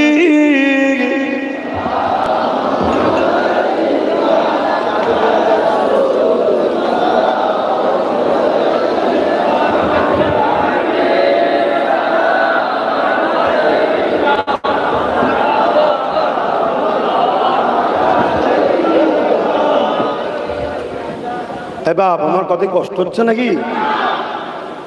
ঈদ প্রীতি শুভেচ্ছা হয় না? বক্তব্য দিচ্ছে কি? বেঈমান নেতা দেয় না? তো নবিয়ানা মেম্বারে দাঁড়িয়ে সেখানে ইসলামের দুশ্মনদের পক্ষে দালালি হয় না? হয় না? নবীর মেম্বারে দাঁড়িয়ে আমি আমার ভাইয়ের জন্য বলেছি, কারো কষ্ট হচ্ছে? এই তোমরা তোমার ভাইয়ের জন্য বলো না? আমি আব্বাস সিদ্দিকী ধর্ম প্রচার করি, তোমরা আমার দাদা পীরের সিলসিলার মুরিদ বা ইসলাম ধর্মের অনুসারী অন্য সিলসিলার হলেও তোমাদের সবাইকে আমি ভালোবাসি। কেন ভারতবর্ষের 4টে সিলসিলা আছে, দেওবন্দি, বেরেলি, জোনপুরি, ফুরফুরা। এই 4 সিলসিলার মুরব্বী যারা, তারা সব আহলে সুন্নাত ওয়াল জামাত হক, জান্নাতি। জোরে বলুন সুবহানাল্লাহ। শুনছেন? নিচু তলায় কিছু আমাদের মধ্যে একটু টানাটানি খেয়ে হচ্ছে, সব এগুলো সব ভাগটা খেয়ে না করে সব মীমাংসা করে লিয়া দরকার। ঠিক না বেটি? আসুন, একতা হয়। সবাইকে ওপেন কল দিচ্ছে, আসেন। প্রতি জুম্মার দিন থাকি, বাস সন্ধ্যে আসবেন, অফিসে আলোচনা হবে। আলেম ওলামা ইমাম ভাইরা আসেন, আসেন আসেন আসেন। না একা একা থাকবেন, একা একা মরবেন, কেউ পাশে পাবেন না।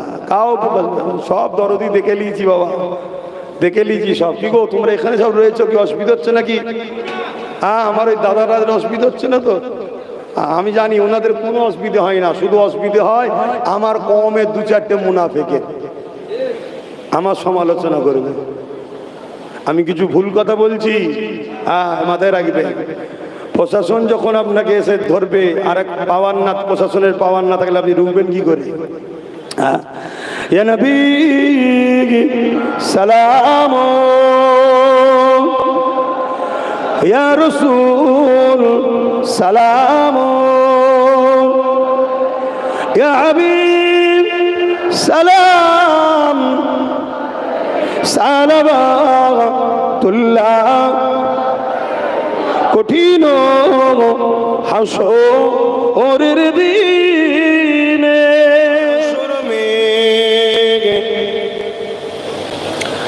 লব্বাই লব্বাই जहां उम्मतों ने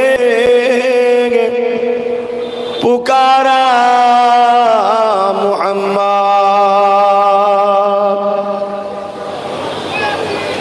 शादाग़े महशर में लब्बाई लब्बाई जहां उम्मतों ने पुकारा मोहम्मद, हमें जानो दिल से प्यारा मोहम्मद, मोहम्मद के गमों है हमारा मोहम्मद। अल्लाहुम्मा सल्ली अला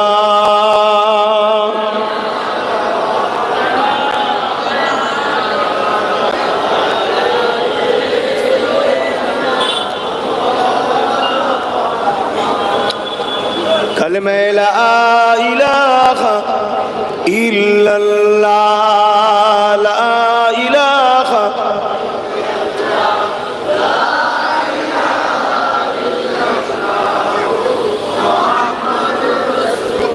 हस्बी रब्बी जल्लल्लाह, माफी क़ल्बी खैरुल्लाह, नूर मोहम्मद सल्लल्लाह, हक़ ला इलाहा इल्लल्लाह, ला इलाहा जुर जुर ला इलाहा इल्लल्लाह, ला इलाहा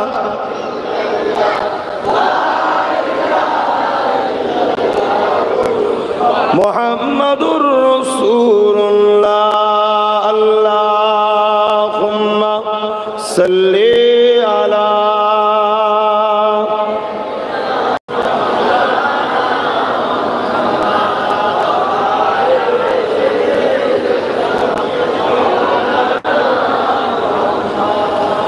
तौहीद का डंका आलम में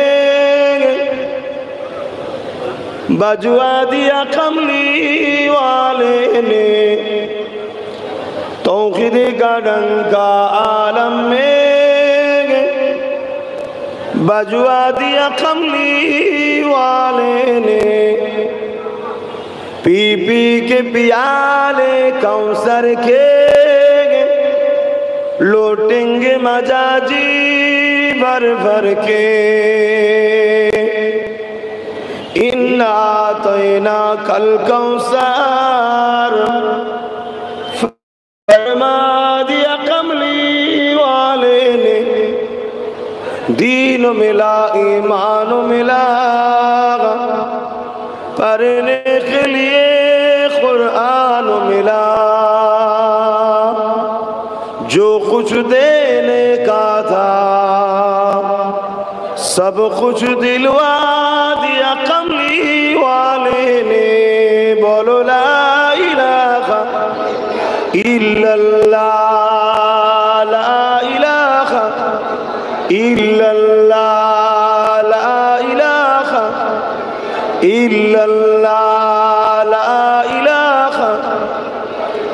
জবান যেন বন্ধ না থাকে। লা ইলাহা ইল্লাল্লাহ, লা ইলাহা, লা ইলাহা ইল্লাল্লাহ মুহাম্মাদুর রাসূলুল্লাহ। আল্লাহুম্মা সাল্লি আলা।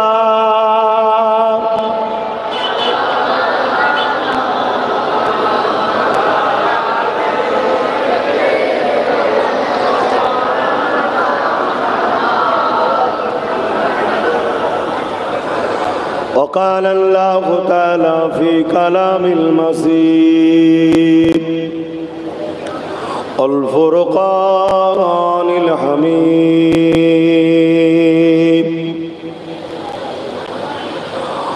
وما خلقت الجن والإنس إلا ليعبدون.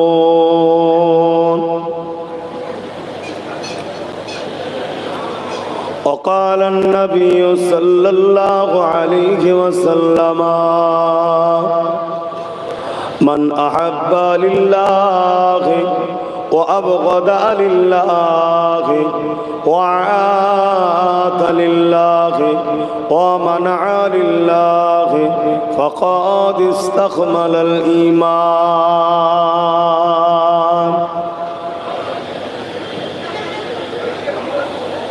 উপস্থিত আমার আব্বা জানেরা, আমার নওজোয়ান তরুণেরা, যুবকেরা, ছোট ছোট বাচ্চারা, পর্দার আড়ালে অবস্থিত আমাদেরই সকলের মা ও বোনেরা, আজ এই বর্ষা বাদলের সময়ে পানি কাদার মধ্যে দিয়েও দিনী মাহফিল আপনারা করেছেন। কোরআন সুন্নাহ ইজমা কিয়াস তথা আহলে সুন্নাত ওয়াল জামাআতের আকীদার মাহফিল,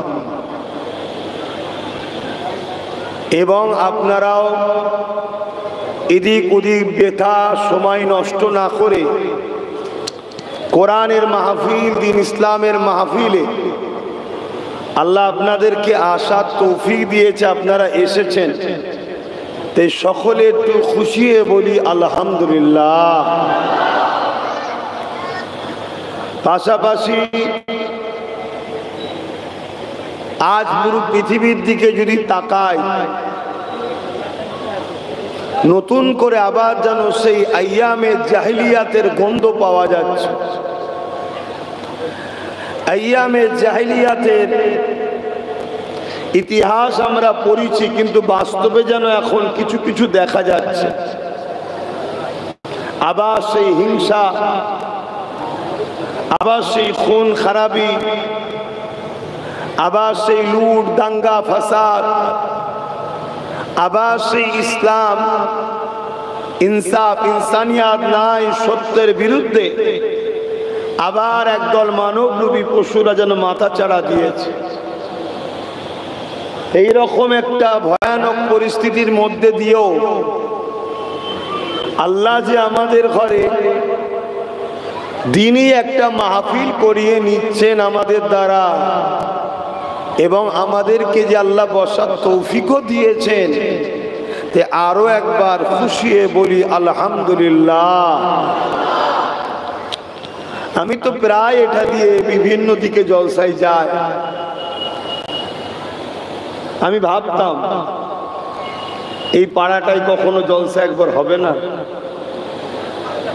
কেন একদম ভালো জায়গা তো, রোডের সাথে। আমার একটু রোডের ধারে জলসা করতে বেশি ভাল লাগে ভাই। ওই গ্রামের মাঠের মাঝখানে ইসলামের কথা প্রচার আর টাউন সিটিতে প্রচার দুটো এক নয়। কেন আজ একদল লোক তো চাইছে ইসলামকে মুছে দেবো, একদল লোক তো চাইছে ইসলাম মানে মিথ্যা প্রচার করো, সন্ত্রাস, আতঙ্কবাদ, জুলুম। ইসলাম মানে সমাজ বিরোধী। তাহলে আমরা যদি সেই গ্রামের মধ্যে ঢুকে আর নরে তাকবীর আল্লাহু আকবার ইসলাম ইসলাম করি, লাভ নয় বলবো না, কিন্তু শহর সিটিতে হলে ভালো মন্দ 10টা লোক তো শুনবে। মানা না মানা পরের কথা, ইসলামকে নিয়ে যে ভুল চক্রান্ত চালাচ্ছে, তোমাদেরও মেদিনীপুরের একজন আছে, এগুলো বন্ধ হবে না? হবে না? আজকে কিছু হলেই জিহাদি। আরে জিহাদ শব্দের মানে কি জানো? আগে পড়াশোনা করো, তারপরে পিছনে লাগো। কেন? যারা ইসলামের পিছনে লেগেছে আল্লাহ তাদেরকে সাথে 2 ধরনের ব্যবহার করেছে, হয় মিটিয়ে দিয়েছে, না ইসলামের খাদেম বানিয়ে দিয়েছে। জোরে বলুন সুবহানাল্লাহ। জিহাদ শব্দের মানে হলো চেষ্টা করা। কামিয়াবির জন্য বুরাই থেকে ন্যায়ের প্রতিষ্ঠিতর জন্য চেষ্টা করার নাম হলো জিহাদ। আর সব থেকে জিহাদে আকবার, বড় জিহাদ কাকে বলা হয়? নিজেকে সমস্ত অন্যায়, অত্যাচার, জুলুম, বুরাই, খারাপ, লোভ, লালসা, খুনি, চুরি, রেপ, মদ, নেশা, দুর্নীতি, সব কিছু থেকে নিজেকে বাঁচাবার চেষ্টা করা হলো জিহাদে আকবার। জোরে বলুন সুবহানাল্লাহ। আকবার মানে সব থেকে বড়। তাহলে নিজেকে সমস্ত খারাপ থেকে, বুরাই থেকে, পাপ থেকে, নোংরা রাস্তা থেকে, মৌলানা সাহেব এই যে উপরে আসো, এখানে এসে বসো। আলেমদের ঘরে একটু সম্মান করতে হবে। উঠে আসুন, উপরে আসুন। এই ছেলে, এই কমিটি, তুই এখানে এসে বস আমার সামনে। তুই একটুখানি ছেলে, সামনে ওকে বসতে দেন। মহাশয় কি কথা বলছিল? মন বড় চঞ্চল, চারিদিকে সব হচ্ছে তো অনেক কিছু।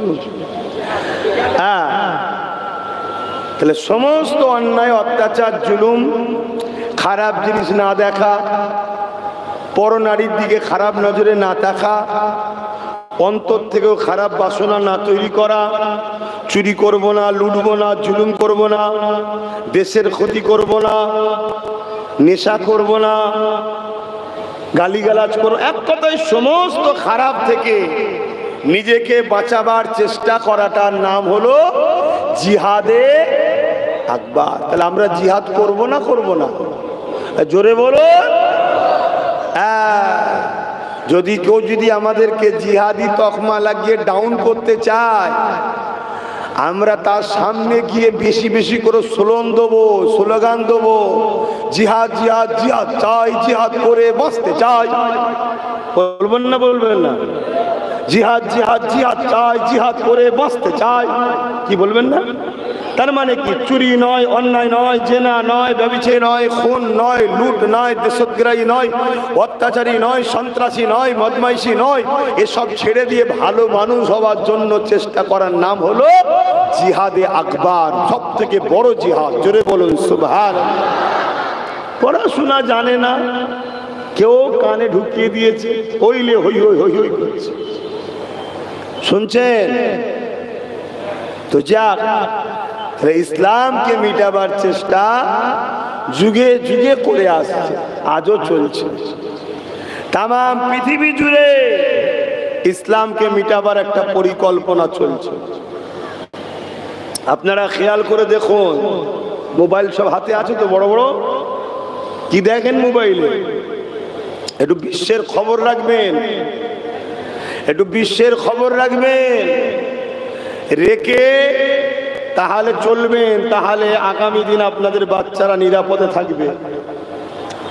আর একটা কথা এখানে বলে নি, আমাদের ইসলাম ধর্মের মধ্যে এক শ্রেণীর মানুষ আছে যাদের বাহ্যিকটা বড় সুন্দর, মাকাল ফল টাইপের, দেখতে খুব সুন্দর, ভেতরটা মাকাল ফল দেখেন?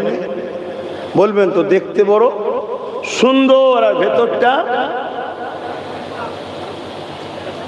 বুঝতে পারছেন? তারা দেখবেন আমাদেরকে জ্ঞান দেয়, শুধু নামাজ রোজা দাড়ি টুপি মসজিদ মাদ্রাসা এটাই নাকি ইসলাম। আমাদেরকে ভুল পথে চালাচ্ছে। ইসলাম দুটো পাট্টির উপরে দাঁড়িয়ে আছে। কুনতুম খায়রা উম্মাতিন উখরিজাত লিন-নাস তা'মুরুনা বিল মা'রুফ ওয়া তানহাউনা আনিল মুনকার। মহান সৃষ্টিকর্তা আমাদেরকে দুটো কাজ দিয়েছে। একটা হলো অন্যায়কে মিটাও, ন্যায়কে প্রতিষ্ঠিত করো। এই অন্যায়কে মিটিয়ে ন্যায়কে প্রতিষ্ঠিত করার চেষ্টা করাটাও হলো জিহাদ। জোরে বলুন সুবহানাল্লাহ। কোন ছেলে চাইছে আমি ভারতবর্ষের মুখকে, ভারতবর্ষের মর্যাদাকে বিশ্বের দরবারে নিয়ে যাব, তাই আমি চেষ্টা করে আমি ভারতকে আরো পারমাণবিক দিক দিয়ে আরো শক্তিশালী করব। এর জন্য সে খুব দিন রাত চেষ্টা করছে। এটাকেও আরবিতে কি বলা হয়? জোরে বলো, জিহাদ। একটা চোর পালিয়ে গেছে থানা থেকে, প্রশাসন দিন রাত ধরে তাকে খুঁজছে, এই যে তাকে ধরার চেষ্টা করছে, এটাকে আরবিতে কি বলা হয়? জিহাদ। মানে কোনো বুঝবেন, আমাদেরকে বোকা বানানো হচ্ছে। কেন একদল মিডিয়া আছে ইসলাম বিদ্বেষী, তারা দিন রাত তাদের কাজ নেই, ঘেউ ঘেউ ঘেউ করতেই ইচ্ছে ইসলামের বিরুদ্ধে। তবে আলহামদুলিল্লাহ আমাদের বাজার, আমাদের সংসার বা আমাদের জীবন কারো বিরোধী করে আমাদেরকে বড় হতে হয় না। আমাদেরকে বড় হতে হয় আমেনা লালের গোলামি করলেই বড় হয়ে যায়। জোরে বলুন সুবহানাল্লাহ। তবে একদল লোক হয়েছে, তাদের তো বড় হবার কিছুই নাই, তাই তারা দেখছে বড় হবার রাস্তা হলো মুহাম্মদ রসুলের বিরোধী কর, তবে যদি বড় হওয়া যায়। মানে লোকে চেনে একটু, কথা বুঝছেন তো? সেই জায়গায় ইসলামকে ভালো করে আমাদেরকেও জানতে হবে। আমরা যদি ইসলামকে মসজিদের মধ্যে, মাদ্রাসার মধ্যে, খানকার মধ্যে আর এই জলসা মাহফিলের মধ্যে সীমাবদ্ধ করে রেখে দিই, তাহলে আল্লাহ কিন্তু আমাদেরকে ছাড়বে না। ইসলাম একটা কমপ্লিট জীবন ব্যবস্থা চলার পথ। এই পৃথিবীতে হাজারো ধর্ম আছে, আমি কোন ধর্মের পক্ষে বিপক্ষে বলার কোনো ইন্টারেস্ট আমার নাই। যার পছন্দ, যার ভালোবাসা তার তার কাছে। কিন্তু আমাদের ধর্মের নাম কি? সবাই বললেন না? আমরা কি খুশি নই? আরে গর্ব করো, এ কপালে আল্লাহ ইসলাম ধর্ম দিয়েছে, গর্ব করো, শুকরিয়া আদায় করো। কেননা ইন্না দীনা ইনদাল্লাহিল ইসলাম। মহান সৃষ্টিকর্তা রব্বুল আলামিন তিনি নিজে বলছেন কোরআন পাকের মধ্যে, আমার কাছে মনোনীত পছন্দনীয় ধর্ম হলো ইসলাম। জোরে বলুন সুবহানাল্লাহ। তাহলে আমরা কি গর্বিত নয়? আমরা কি খুশি নয়? এবারে চলে আসুন, ইসলাম আরবি কথা সালাম থেকে ইসলাম, যার বাংলা মানে হলো শান্তি। বাংলা মানে কি? শান্তি, ওয়ার্ডটার মানে। আর বিস্তারিত অর্থ কি? এমন কাজ যে কাজ দ্বারা দুনিয়া আখিরাতের শান্তি পাওয়া যায়, সেই রাস্তাটাকেই বলা হয় ইসলাম। জোরে বলুন সুবহানাল্লাহ। ইসলাম ক্ষুধার্ত মানুষকে খানা খাওয়াবার নাম, শুনছেন সবাই? ইসলাম মুখে দাড়ি মাথায় টুপিলে AK-47 চালাবার নাম নয়, ওটা আমেরিকার তৈরি করা ইসলাম। আর আমার রসুলের ইসলাম হলো অন্য ধর্মের মানুষও বিপদে পড়লে তাকেও খানা খাওয়াও, তাকে সাহায্য করো, তার পাশে দাঁড়াও, তার হয়ে লড়াই করো। কেন? সে মানুষ, তোমারই স্রষ্টার সৃষ্টি, সে, তাকে ভালোবাসো। এর নাম হলো আমার নবীর ইসলাম। জোরে বলুন সুবহানাল্লাহ। প্রতিটা জিনিসের চাইনা মাল বেরিয়েছে, ডুপ্লিকেট।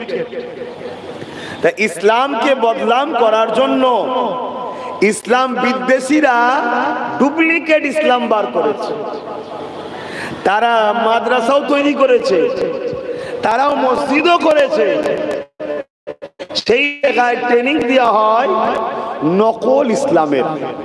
আর আমার নবীর ইসলাম তাওহীদের নাম, একত্ববাদকে বিশ্বাস করার নাম হলো ইসলাম। রিসালাতের উপর ঈমান নাম হলো ইসলাম। খোদার্থ মানুষকে খানা খাওয়াবার নাম হলো ইসলাম। বস্ত্রহীনকে বস্ত্র দিবার নাম হলো ইসলাম। অন্নহীনকে অন্ন দিবার নাম ইসলাম। মা বাপকে ভালোবাসার নাম ইসলাম। গরিব অসহায় দুঃখীদের সাথ দিবার নাম ইসলাম। জালিমের বিরুদ্ধে মজলুমের সাথে বন্ধুত্ব করার নাম হলো ইসলাম। রেপ মুক্ত সমাজ গড়ার নাম ইসলাম। দুর্নীতি মুক্ত সমাজ গড়ার নাম ইসলাম। নেশা মুক্ত সমাজ গড়ার নাম ইসলাম। ঘুষ মুক্ত সমাজ গড়ার নাম ইসলাম। খুন মুক্ত সমাজ গড়ার নাম ইসলাম। এতিম বিধবা অধিকার দিবার নাম ইসলাম।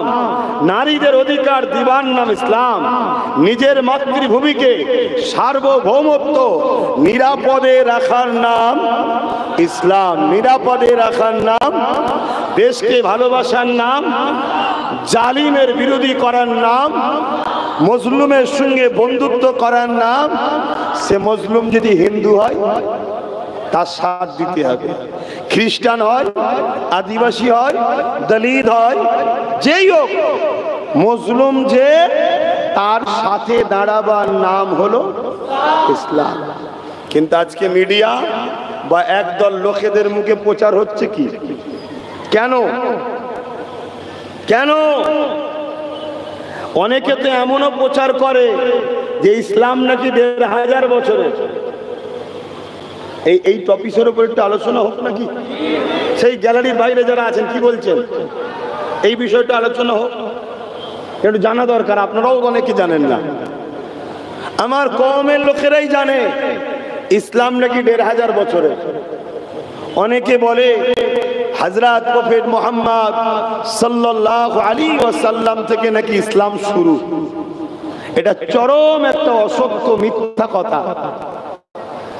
ইসলাম কবে থেকে শুনবেন না? বাকি কোন ধর্ম কবে থেকে আলোচনারও দরকার নেই, সমালোচনারও দরকার নেই। আমরা ওই স্কুলের লোক নয়। আমরা আমার মাকে নিয়েই বড় খুশি, আমরা আমাদের বাপকে নিয়েই বড় খুশি। পরের বাপ মার পিছনে লাগা আমাদের অভ্যাস। জোরে বললেন না কেন? হ্যাঁ, কেন? আলহামদুলিল্লাহ আমরা শ্রেষ্ঠ মা বাপ পেয়েছি। কি চলে আসেন, কোন বাপ মার কথা বলছি এবারে আসেন। এই পৃথিবী নামক গ্রহটাকে মহান সৃষ্টিকর্তা সৃষ্টি করেছেন মনুষ্য জাতির পরীক্ষার সেন্টার হিসাবে। কেউ ৩০ বছর, কেউ ৪০, কেউ ৫০, কেউ ৬০, কেউ ১০০। আগেকার সময় ১৫০, ২০০, ১০০০, ২০০০, ৩০০০ বছর করেও লোক বাঁচত। কথা বোঝা যাচ্ছে? এখন আমাদের গড় হলো এই ৮০, কম বেশি গড়, আগে আরো বাড়ত।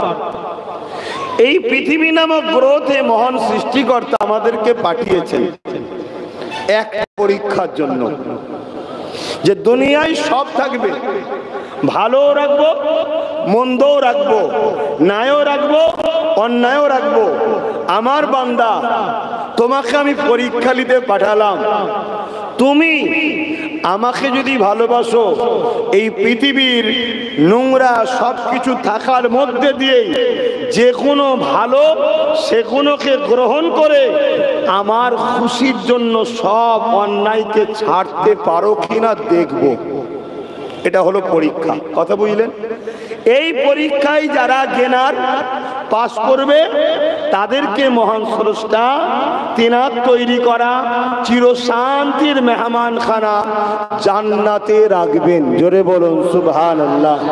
আর যে মহান স্রষ্টার কথা ভুলে গিয়ে এই পৃথিবীতে অন্যায়, অত্যাচার, জুলুম, খুন, খারাপি, লুট, দাঙ্গা, ফাসাদ, ফিতনা, রেপ, মারপিট, নেশা এসবের মধ্যে আসক্ত হবে, মহান স্রষ্টা তাকে বলবে, সামান্য দুনিয়ার লোভ লালসা সামলাতে পারিসনি, আমার জান্নাতের মতো সুন্দর জায়গায় তুই যাবার উপযুক্ত নয়, তুই পরীক্ষায় ফেল করেছিস, যা জাহান্নামে শাস্তি।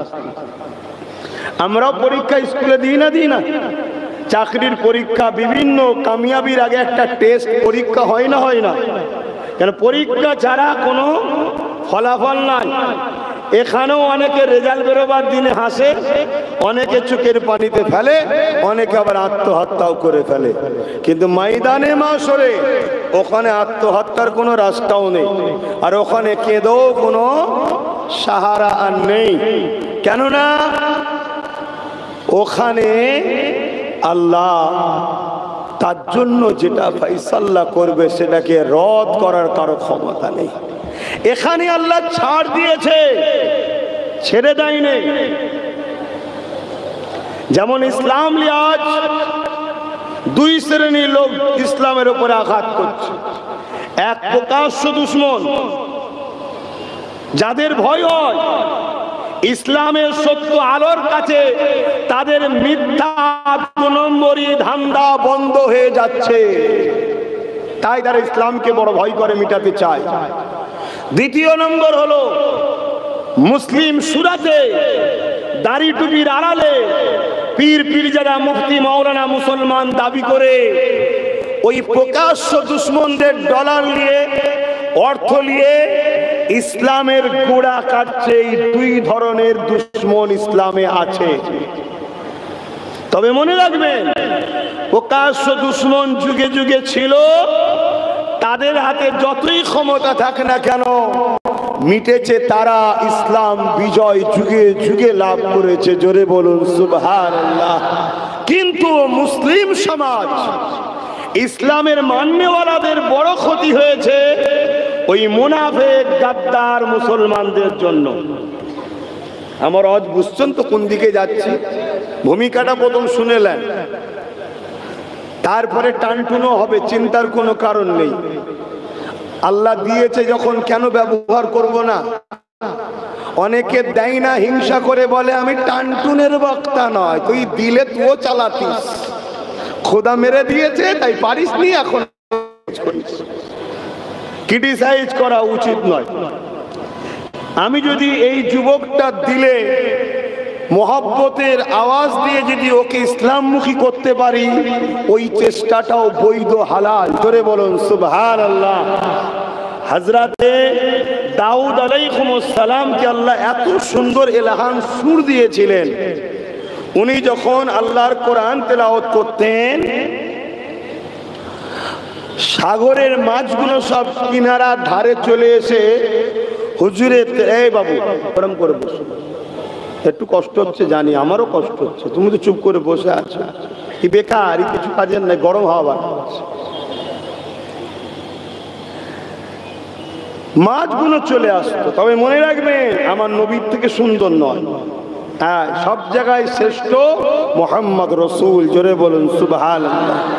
এবং কিয়ামতের দিনে আল্লাহ জান্নাতীদের ঘরে যখন জান্নাতে দেবে, একটা জান্নাতি মেম্বার করবে আল্লাহ, করে সমস্ত নবীদেরকে তেলাওয়াত করতে বলবেন। অনেক বড় কথা, আমার নবীও তেলাওয়াত করবে, শত শেষে আল্লাহ তেলাওয়াত করবে।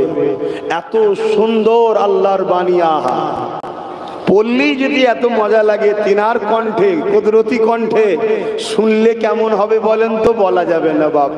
জান্নাতীরা বেহুশ হয়ে যাবে, অজ্ঞান হয়ে যাবে, এত দিবানা হয়ে যাবে আল্লাহর জবান থেকে, কুদরতি জবান থেকে সূরা রহমান শুনে। জোরে বলুন সুবহানাল্লাহ। শুনতে গেলে একটু তো ত্যাগ স্বীকার করতে হবে নাকি? কিছু পেতে গেলে कुछ पाने के लिए कुछ खोना तो पड़ता है, তাই তো নাকি? अगर कोई सोचे दोनों जहां में हम बसाई लेंगे, ऐसा तो नहीं होने वाला है। खुदा ने फरमाया जिसको हम आखिरात देंगे उसको हम दुनिया नहीं देंगे, जिसको हम दुनिया दे दिए उसके लिए आखिरात बंद है। তা আল্লাহর জন্য তোমাকে তো কিছু ত্যাগ স্বীকার করতে হবে, তবে তো আখিরাতে পাবে। তবে গরিবরা ধনীদের থেকে 500 বছর আগে আল্লাহর জান্নাতে যাবে। জোরে বলুন সুবহানাল্লাহ। দেখ আমি অন্যদিকে চলে যাচ্ছি। ইসলাম কবে থেকে? এই পৃথিবী নামক গ্রহতে সর্বপ্রথম একজন পুরুষ আর একজন নারীকে মহান স্রষ্টা পাঠিয়েছিলেন। পুরুষটার নাম হযরতে আদম আলাইহিস সালাম, নারীটার নাম হযরতে হাওয়া আলাইহিস সালাম। পৃথিবীতে এই দুজনের আগে কোন নারী কোন পুরুষ আসেনি। শুনছেন? ইনারা দুজন জীবন ব্যবস্থা কি হবে সৃষ্টিকর্তা সেই গাইডলাইন দিয়েছিল, সেই গাইডলাইনটাও ছিল ইসলাম। জোরে বলুন সুবহানাল্লাহ। তাহলে পৃথিবীতে সর্বপ্রথম মানুষ বাপ আদম মা হাওয়া, তিনাদেরও ধর্ম ছিল ইসলাম। জোরে বলুন সুবহানাল্লাহ। কি করে বললাম?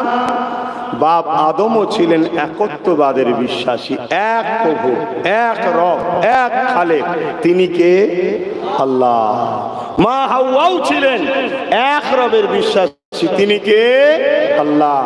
আরেকটু শুনলে খুশি হবেন, আমরা ভারতবর্ষের মুসলমান, আমরা বড় খুশনসিব। আমরা নিজেদের কপালকে নিজেরা ফাটাচ্ছি, ওটা আলাদা বিষয়, কিন্তু ভারতের মুসলমান আমরা বড় সৌভাগ্যবান। কেন? ডাইরেক্ট জান্নাত থেকে বাপ আদম আলাইহিস সালাম আমাদের ভারতবর্ষ হিন্দুস্তানে এসেছিলেন। জোরে বলুন সুবহানাল্লাহ। सारे जहां से अच्छा हिंदुस्तान हमारा। क्यों सारे जहां से अच्छा हिंदुस्तान हमारा? इसीलिए सारे जहां से अच्छा हिंदुस्तान हमारा। हर इंसान का अव्वल पिता बाप आदम इस हिंदुस्तान में डायरेक्ट जन्नत से तशरीफ ले आए हैं, लिहाजा हिंदुस्तान के साथ जन्नत की डायरेक्ट कनेक्शन है। बोलिए सुभान अल्लाह, और ऊंचा बोलिए सुभान अल्लाह। और एक खुशी की बात है, बाप आदम जब हिंदुस्तान में तशरीफ लेके आए थे, बाप आदम की पसीने में नूरे मोहम्मद सल्लल्लाहु अलैहि वसल्लम हमारे हिंदुस्तान में आए थे। बोलिए सुभान अल्लाह, और ऊंचा बोलिए अल्लाह। कोई माकालाल नहीं है हिंदुस्तान हमको हटा सके, हिंदुस्तान से हमको भगा सके, कोई माकालाल नहीं है। ये हमारे बाप का मुल्क है, ये हमारे अव्वल सबसे पहले जो बसार इंसान आए हैं वो आदम सफीउल्लाह। हिंदुस्तान उनका मुल्क है। और माँ হাওয়া আমার নবীর দেশ জাজিরাতুল আরব ওখানে এসেছিলেন। জোরে বলুন সুবহানাল্লাহ। হিন্দুস্তানে ইসলাম কবে থেকে? বলবেন? তাই তো বললাম। খুব ইসলামকে কাটি দেওয়া হচ্ছে, জানা দরকার আছে না? না।